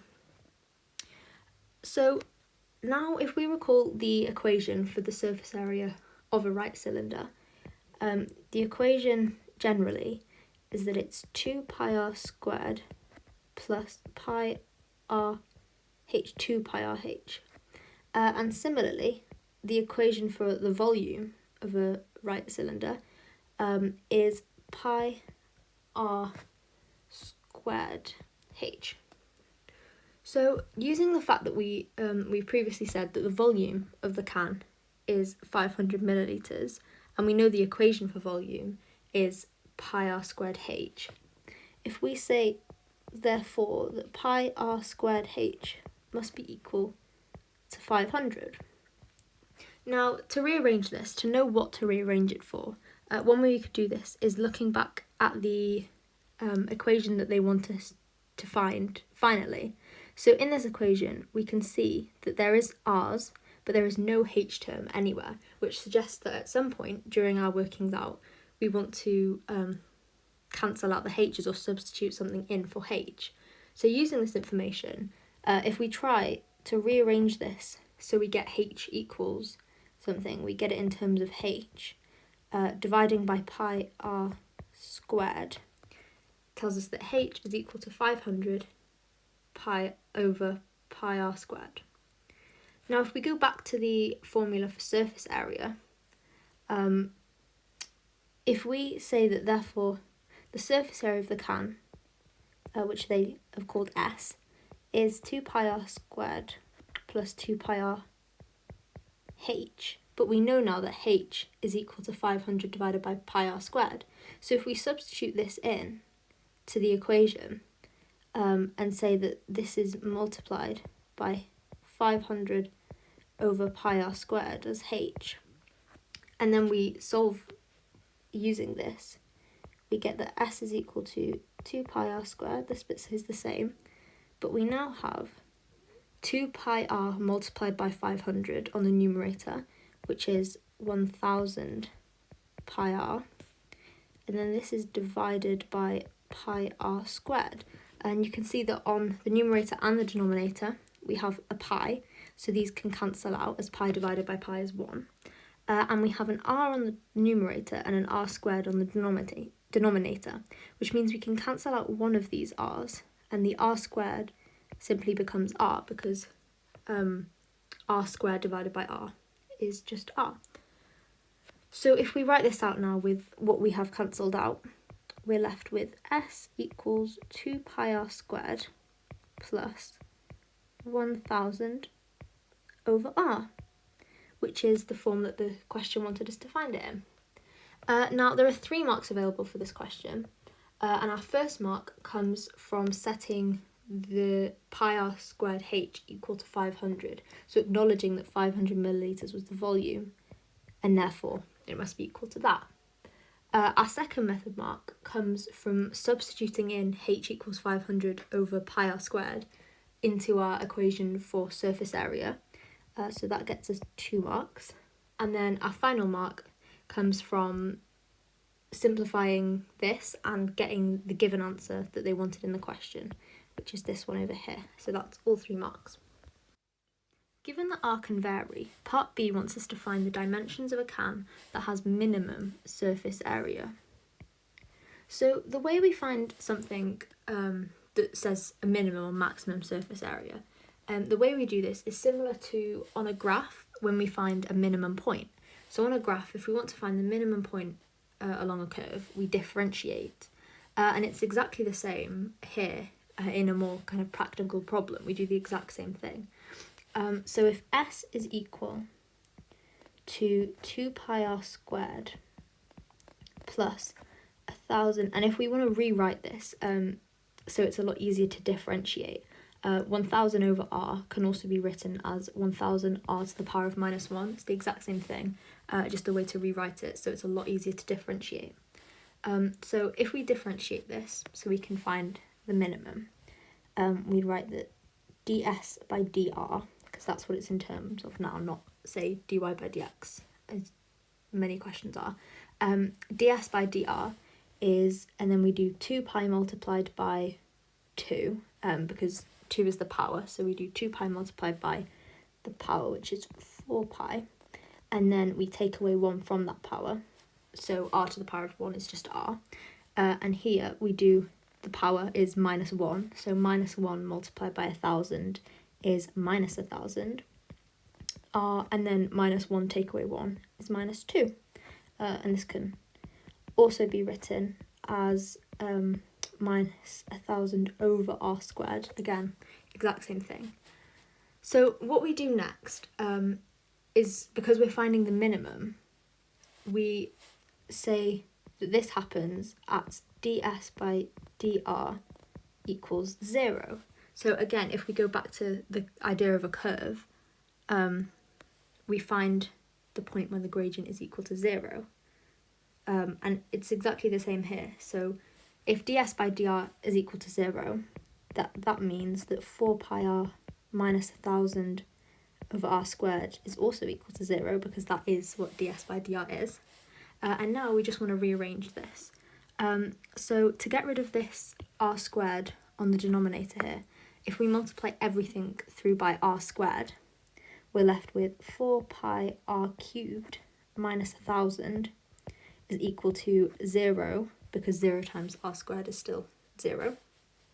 So now if we rearrange this to get it in terms of r, or r cubed to start off with, if we add 1,000 to both sides and then divide by 4 pi, we get that r cubed is equal to 1,000 over 4 pi. And then if we cube root this, do that in our calculator, we get that to 3 significant figures, r is equal to 4.30 centimetres. So that's to 3SF. So the question wants us to find the dimensions, and what this means is it wants us to find the radius and the height. So we've got the radius, and before we found an equation for the height, which was h equals 500 over pi r squared. That was just an equation we found in part A. So if we substitute in r equals 4.30 centimetres into this equation, we get that h is equal to 500 over pi r squared, where r is 4.30, and therefore h is equal to 8.60 centimetres, again to 3 significant figures. And these are our dimensions. Just to make it a bit clearer, if we just finish off by stating them together, just to make it very obvious what we are saying is our answer. And the 5 marks for this question come from, so our first mark is a method mark for differentiating s, so that gives us our first mark. And we also get an answer mark for differentiating correctly. So you get a mark just for trying to differentiate, and then a second mark for actually doing it correctly. So this is worth 2 marks, a method and an answer mark. And then we get a method mark for saying that ds by dr is equal to 0, and therefore setting 4 pi r minus 1,000 over r squared equal to 0. We get an answer mark for finding the radius, so that could be here, we could also write that down here, but it's the exact same thing. We get an answer mark for the radius, and then we get our last answer mark for the height. So the height being 8.60 centimetres. With reference to the shape of the can, suggest a reason why the company may choose to not manufacture a can with minimum surface area. So in part B, in the previous part, we found that a can with minimum surface area has a radius of 4.30 centimetres to 3 significant figures and a height of 8.60 centimetres to 3 significant figures. So there are actually a number of reasons we can put. The mark scheme accepts any valid reason, but some of the examples they've given, one could be that if you look at these two numbers, you may realise that the radius is actually half the height, which means the diameter of the cylinder is the same as the height, which makes the can more square in its profile. So its diameter is the exact same as its height. And generally, for a drinks can, the height is a lot taller than the diameter. So that's one of the reasons listed. Another one is that a radius of 4.3 centimetres is quite large for a drinks can, especially when we consider that therefore the diameter is 8.6 centimetres, which is quite big to hold and quite big to drink from, because we need to remember the context of the question is that this is a drinks can. So we can put any valid reason. Those are some of the ones listed. So if we said that if the radius is 4.30 centimetres and the height is 8.60 centimetres, both the 3SF, then the can is square in profile. But since all drinking cans are taller than they are wide, the company may choose to not manufacture a can with this minimum surface area as it doesn't fit the standard shape of a drinking can. And this would get us our 1 mark because we've given a valid reason why the company may choose to not manufacture a can with a minimum surface area. And as I said before, there are plenty of valid reasons that you could give. Only 4 are listed in the mark scheme, but they accept any valid reason. Figure 4 shows a sketch of the curve C with equation y equals 5x to the power of 3 over 2 minus 9x plus 11, x is greater than or equal to 0. The point P with coordinates 4, 15 lies on C. The line L is the tangent to C at the point P. The region R, shown shaded in figure 4, is bounded by the curve C, the line L and the y-axis. Show that the area of R is 24, making your method clear. So the first thing we would want to do here is recognise that because the line L and the curve C cross, or the line L is the tangent to C, at the point P, which happens at an x coordinate of 4 and a y coordinate of 15, if we just write the coordinates as 4, 15 here. Because the line L is a tangent to C at the point P, what this means is that at the point P, the curve C and the line L have the same gradient. So if we find this gradient that is the same for both of them, then we can find an equation for the line L, because we already have a point that the line L crosses through, 4, 15, and a gradient means that we can find the equation of the line. So if we go to do this, we want to find the gradient of C at 4, 15, because we know it's the same for L. So to find the gradient of a curve, we would want to differentiate the equation of the curve, which is this one here. So if we differentiate this, we say that dy by dx is equal to, and now for 5x to the power of 3 over 2, we multiply the 5 by the 3 over 2, so we multiply the coefficient of x by the power, and get 15 divided by 2, x, and then we take away 1 from the power, so 3 over 2 take away 1 is a half, and then we do the exact same for all the others, so minus 9x is the same as minus 9x to the power of 1, so minus 9 times the power, so minus 9 times 1 is still minus 9, but then we have x to the power of 1 take away 0, which is x to the power of 0, which is the same as 1, so it is just minus 9, and we do the same thing for 11, and we end up with 0, so we can leave it at this.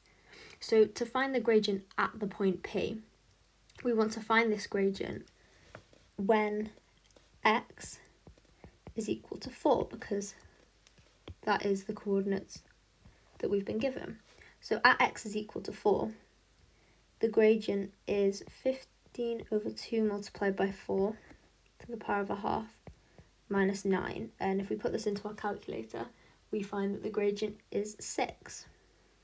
So now for the line L, we know that its gradient is 6 and it passes through a point 415. So if we use the equation of a straight line, which is y minus y1 is equal to m, the gradient, bracket x minus x1. And if we put it into this equation, we find where y1 is 15, m is 6, and x1 is 4.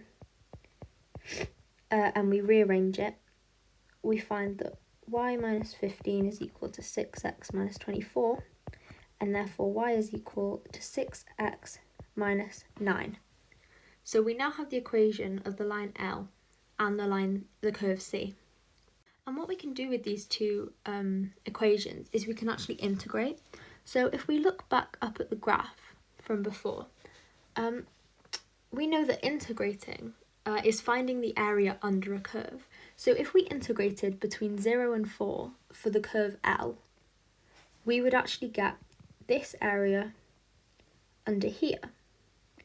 And if we integrated between 0 and 4 but for the curve L, we would get this area here as well as a negative form of this area under the x-axis. And the reason it's negative is because its y-coordinates are negative.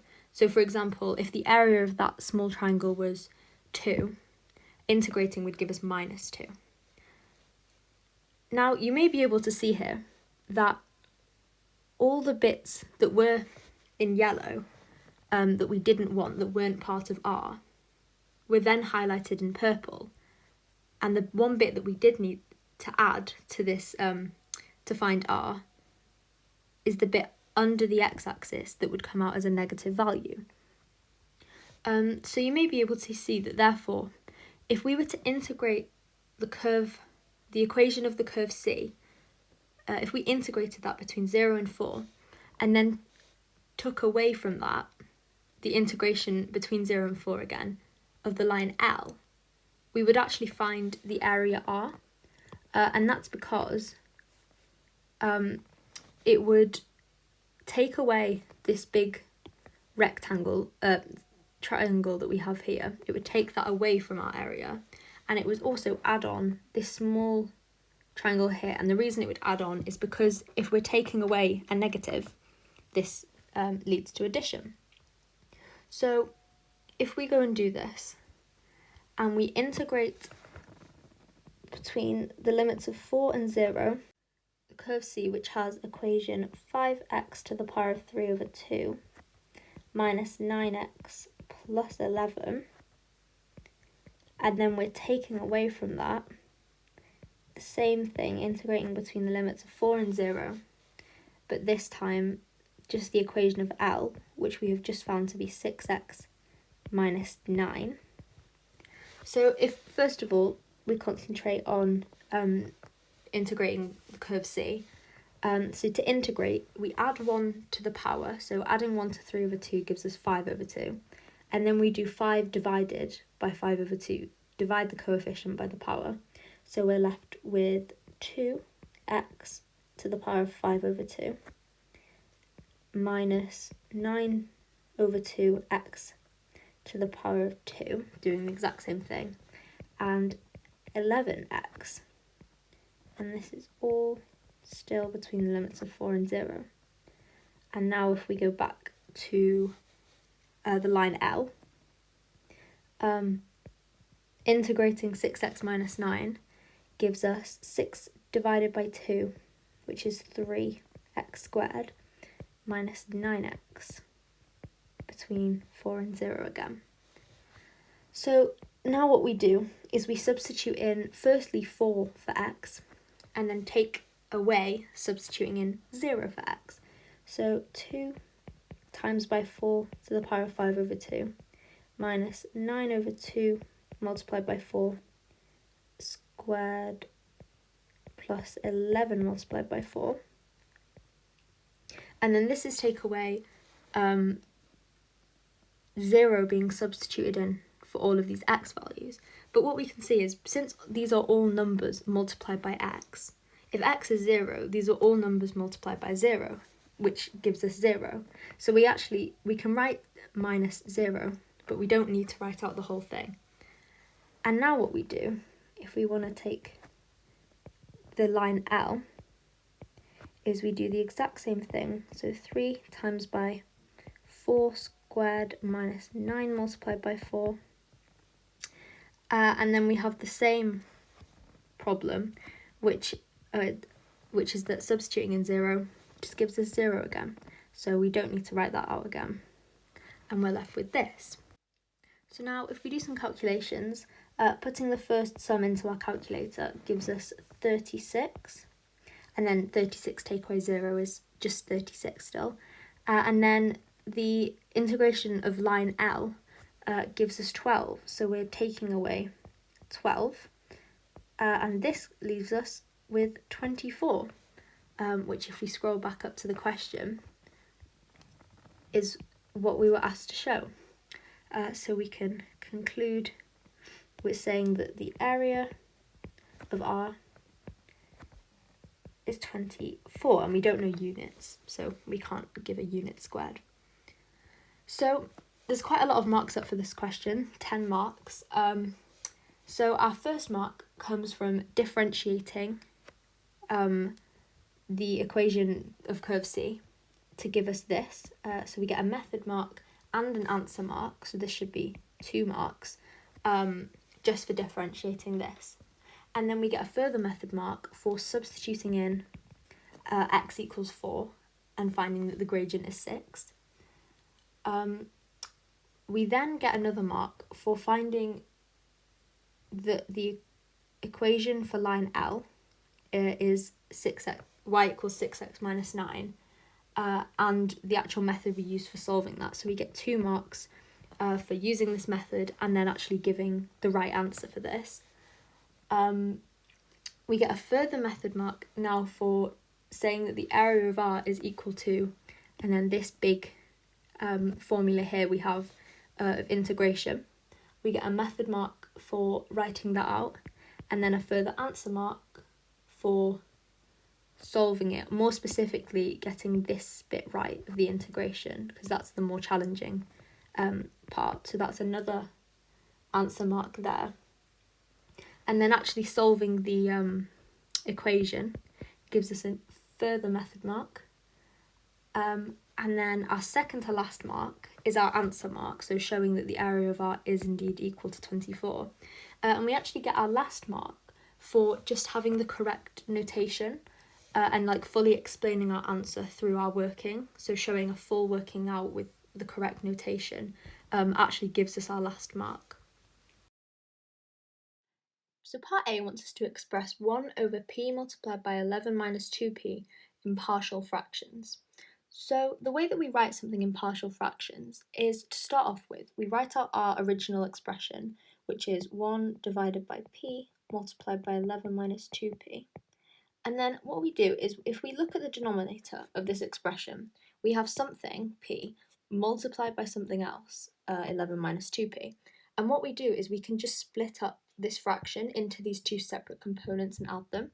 So we'd start off with an unknown, which we can call a, divided by p, plus, and then another unknown, which we can call b, over 11 minus 2p. So we've just split up the denominator of this original fraction into 2 sections. So what we do now is we want to get rid of all of these fractions. So if we multiply everything by p bracket 11 minus 2p, this will do this. So we're left with 1 equals a bracket 11 minus 2p plus bp, because in a over p, the 2 p's cancelled out, and in b over 11 minus 2p, the 2 11 minus 2 p's cancelled out, and we're left with just p. So now we have this. We can't just solve it straight away because we have an a and a b as well as a p, so we can't solve it straight away. But what we can do is we can say that when p is equal to 0, bp is also equal to 0, and therefore we're only left with a. And so this can help us find a. So if we say p is equal to 0, we're left with 1 minus, and then 11 minus 2p, when p is equal to 0, is just 11. So we're left with 11a, and as I said before, bp just turns to 0. So we can now find a is equal to 1 over 11, if we divide both sides by 11. And now we can do the exact same thing to find b. So we want to set this 11 minus 2p equal to 0. And the number we need to make this 0 is 11 over 2. So if we say that p is equal to 11 over 2, still 1 equals, but then we get a multiplied by 0, which is 0, plus bp, which is now turned to 11 over 2b. And if we times both sides by 2 and divide by 11, we get that b is equal to 2 over 11. So now what we can do is to write the original expression as partial fractions. We can write it one of two ways. The first way, and the way that I'll do it, is that if a is 1 over 11, we have a over p, and then b is 2 over 11, so we have b over 11 minus 2p. Another way you can write it is that this 11, the two 11s on the bottom here, can actually be brought down to the denominator of the fraction. So we could have written it as 1 over 11p plus 2 over 11 multiplied by 11 minus 2p, but they are equivalent, so you could have written it either way. So there are 3 marks available for this question. A first mark comes from actually setting 1 over p multiplied by 11 minus 2p equal to a over p plus b over 11 minus 2p. So we get a mark for that. And then we get a further method mark for substituting p equals 0 and p equals 11 over 2 into this expression. So this will get us our second mark. And then finally, we get an answer mark for getting the right answer, which again could be either of these, and they're both stated in the mark scheme. So you could have written either of those to get our third mark. A population of meerkats is being studied. The population is modelled by the differential equation dp by dt is equal to 1 over 22p multiplied by 11 minus 2p, where t is greater than or equal to 0 and p is greater than 0 and less than 5.5, where p, in thousands, is the population of meerkats and t is the time, measured in years, since the study began. Given that there were 1,000 meerkats in the population when the study began, Part B wants us to determine the time taken, in years, for this population of meerkats to double. So the first thing we want to do for a question like this is if we write out the differential equation. So dp by dt is equal to 1 over 22p multiplied by 11 minus 2p. What we can actually do is we can rearrange this by, if we divide both sides by this right hand side and then multiply both sides by dt, we're left with 22 over p multiplied by 11 minus 2p dp is equal to dt, or 1 times dt, which is just dt. And now what we can do, because we've done this, is we can write it like this, as integrals. So first, if we focus on integrating the left-hand side, the first thing we want to do is split this up into partial fractions. And we can do this quite easily because of what we did in part A. So in part A, we wrote that 1 over p multiplied by 11 minus 2p can also be written as 1 over 11 over p plus 2 over 11 minus 2p. So you can see that this and this are very similar in form. The only difference is that this is this one multiplied by 22. So if we do that and we multiply everything by 22, we can say that 22 over p times by 11 minus 2p can be written as 2 over p plus 4 over 11 minus 2p. And so if we write that here and we split it up into partial fractions, because this becomes a lot easier for us to integrate when we write it as 2 over p plus 4 over 11 minus 2p dp, and then the right hand side stays the same. So again, if we stick to the left hand side, integrating the left hand side, and we start with 2 over p, now the way we integrate this is we can write it as 2 ln p, and the reason we know this is because of the general formula that says that the integral of 1 over x dx is equal to ln x, a log of x, and we can do the exact same thing, just replacing x with p and 1. This is essentially 1 multiplied by ln of x, so we just replace that with a 2. Now, to do the next one, it's a little bit trickier, but it's a similar principle in that if we write it over on the side, that we can write it the same as we did before, as 4 ln 11 minus 2p. But then what we also have to do is divide by the derivative of what's inside the bracket, and the derivative of 11 minus 2p is minus 2. So this divided by minus 2 is equal to minus 2 ln 11 minus 2p, and that's the integral. So if we write that in as minus 2 log 11 minus 2p, and then the integral of 1 is just t, and we have to remember plus c because this is indefinite integration, so we always have to have a plus c, so we can add that in here. So now what we want to do is find the unknown, so we want to find out what c is so we can go further. And the way we can do this is because of some of the information that we were given in the question. So in the question, we were told that there were 1,000 meerkats when the study began, which is essentially telling us that when t was equal to 0, p was equal to 1. And the reason p is 1 and not 1,000 is because we were also told that p is measured in thousands, so p is 1. And we can substitute this into the equation that we've just found, so we can find c.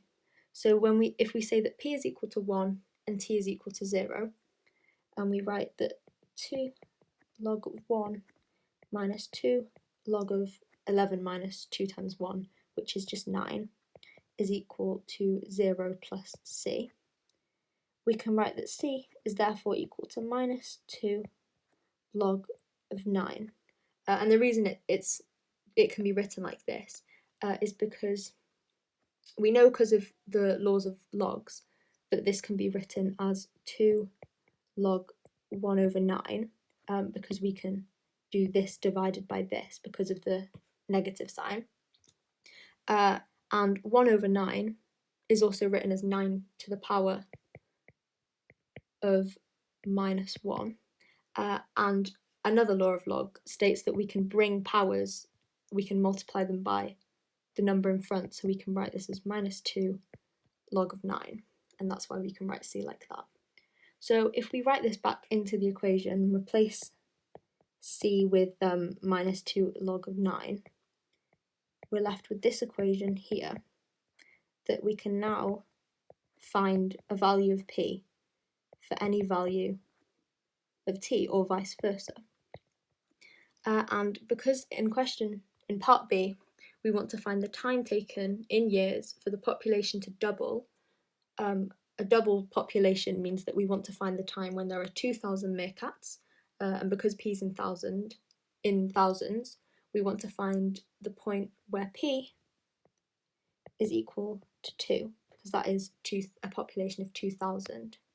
Now, if we substitute these values in, so 2 log of 2 minus 2 log of 11 minus 4, which is 7, is equal to t minus 2 log of 9, and we put this into our calculator and rearrange, we find that t is equal, and this is to 3SF, to 1.8 9 years. Now, this is quite a long question and it's worth 6 marks. And our first mark comes from up here for separating the variables into the dp and the dt. And then we get a further method mark for using what we found in part A, so this bit with the partial fractions, and integrating this equation here. And then we get an answer mark for actually integrating it correctly and getting the right numbers over here. Now we get a further method mark for substituting in t equals 0 and p equals 1 and then finding what c is. So this gets us another mark. And then we get another method mark for substituting in p equals 2. And then lastly, we get an answer mark for finding that the time taken was 1.89 years to 3SF, and that's all 6 marks. So part C wants us to show that P is equal to A over B plus C e to the power of minus a half t, where A, B and C are integers to be found. So the first thing we want to do for this question is write out the equation we found in part B that involved P and T as a starting point. And that equation was 2 log P minus 2 log of 11 minus 2P is equal to T minus 2 log 9. And what we want to do with this is use the laws of logs to try and rearrange and simplify this a little bit. So first off, if we focus on the left hand side, we can write this as 2 log P divided by 11 minus 2P because of the law that says that if we have a minus sign, if we have one log take away another, we can do this divided by this and kind of combine them as one, which is what we've done here. And then this is equal to t minus 2 log 9. So now, if we add 2 log 9 to both sides, we actually can use another law of log that states that if we're adding 2 logs together, we can multiply the numbers. So we can multiply this whole thing, and 9. And this fraction, p over 11 minus 2p, multiplied by 9, gives us 9p over 11 minus 2p. And this is still equal to t. And now, if we divide both sides by 2, so we can have the log on its own, we have log 9p over 11 minus 2p is all equal to a half t. Now, what we can do to get rid of this log and to make p the subject, which is what we want to try and do, because we have p equals something up here, is we can take everything to the power of e. So e to the power of log of 9p over 11 minus 2p is equal to just 9p over 11 minus 2p, because that's what happens, they cancel. And here we have e to the power of a half t. So if we want to rearrange this a bit further, if we multiply both sides by 11 minus 2p, so we don't have any fractions, and then if we want to multiply out that bracket, if we do 2 steps in one, and multiply out this bracket of 11 minus 2p, multiplied by e to the power of a half t, we have 11 e to the power of half t minus 2p e to the power of a half t. So now, if we get all the terms involving p on one side, if we get them all onto the left side, so if we add 2p e to the power of a half t to both sides, and if we do 2 steps in one, and we also factorise out the p, we're left with p bracket 9 plus 2e to the power of a half t, and this is still equal to 11 e to the power of a half t. So now, if we want to get p on its own, which we do, because if we look back up at the form they want us to give it in, we have p equals and then everything else. So if we divide both sides by 9 plus 2e to the power of a half t, we find that p is therefore equal to 11 e to the power of a half t, all divided by 9 plus 2 e to the half t. Now, you may be able to see we're getting closer to the form that the question wants us to give it in, but we're not quite there yet because for us, we have a numerator that has an e to the power of a half t term in it, and that is not the case in the form that we want it to be finally in. So to get rid of the e to the power of a half t, what we can do is if we multiply the right-hand side by e to the power of minus a half t over e to the power of minus a half t. And the reason we don't have to do this to the left-hand side is, well, we can, but we don't need to write it in because e to the power of minus a half t divided by itself is equal to 1. So we're essentially multiplying by 1, but it can help us get rid of this e to the power of a half t term on the top. So on the top, these cancel out and we're left with just 11.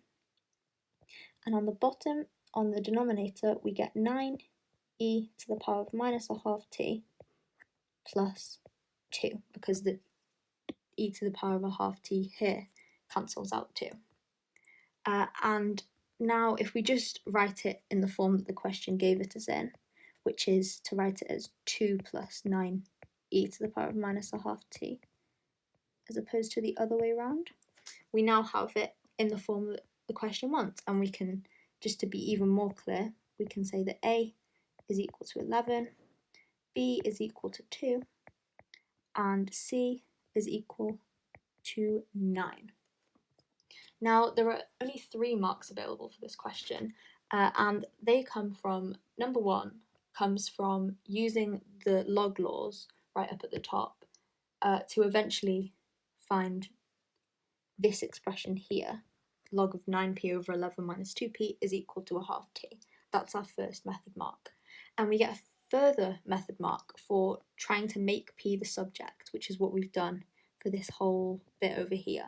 So we get a method mark for all of this, put it there. And finally, we get an answer mark for finding that a is 11, b is 2, and c is 9. So we can say that we got our third and final answer mark from there.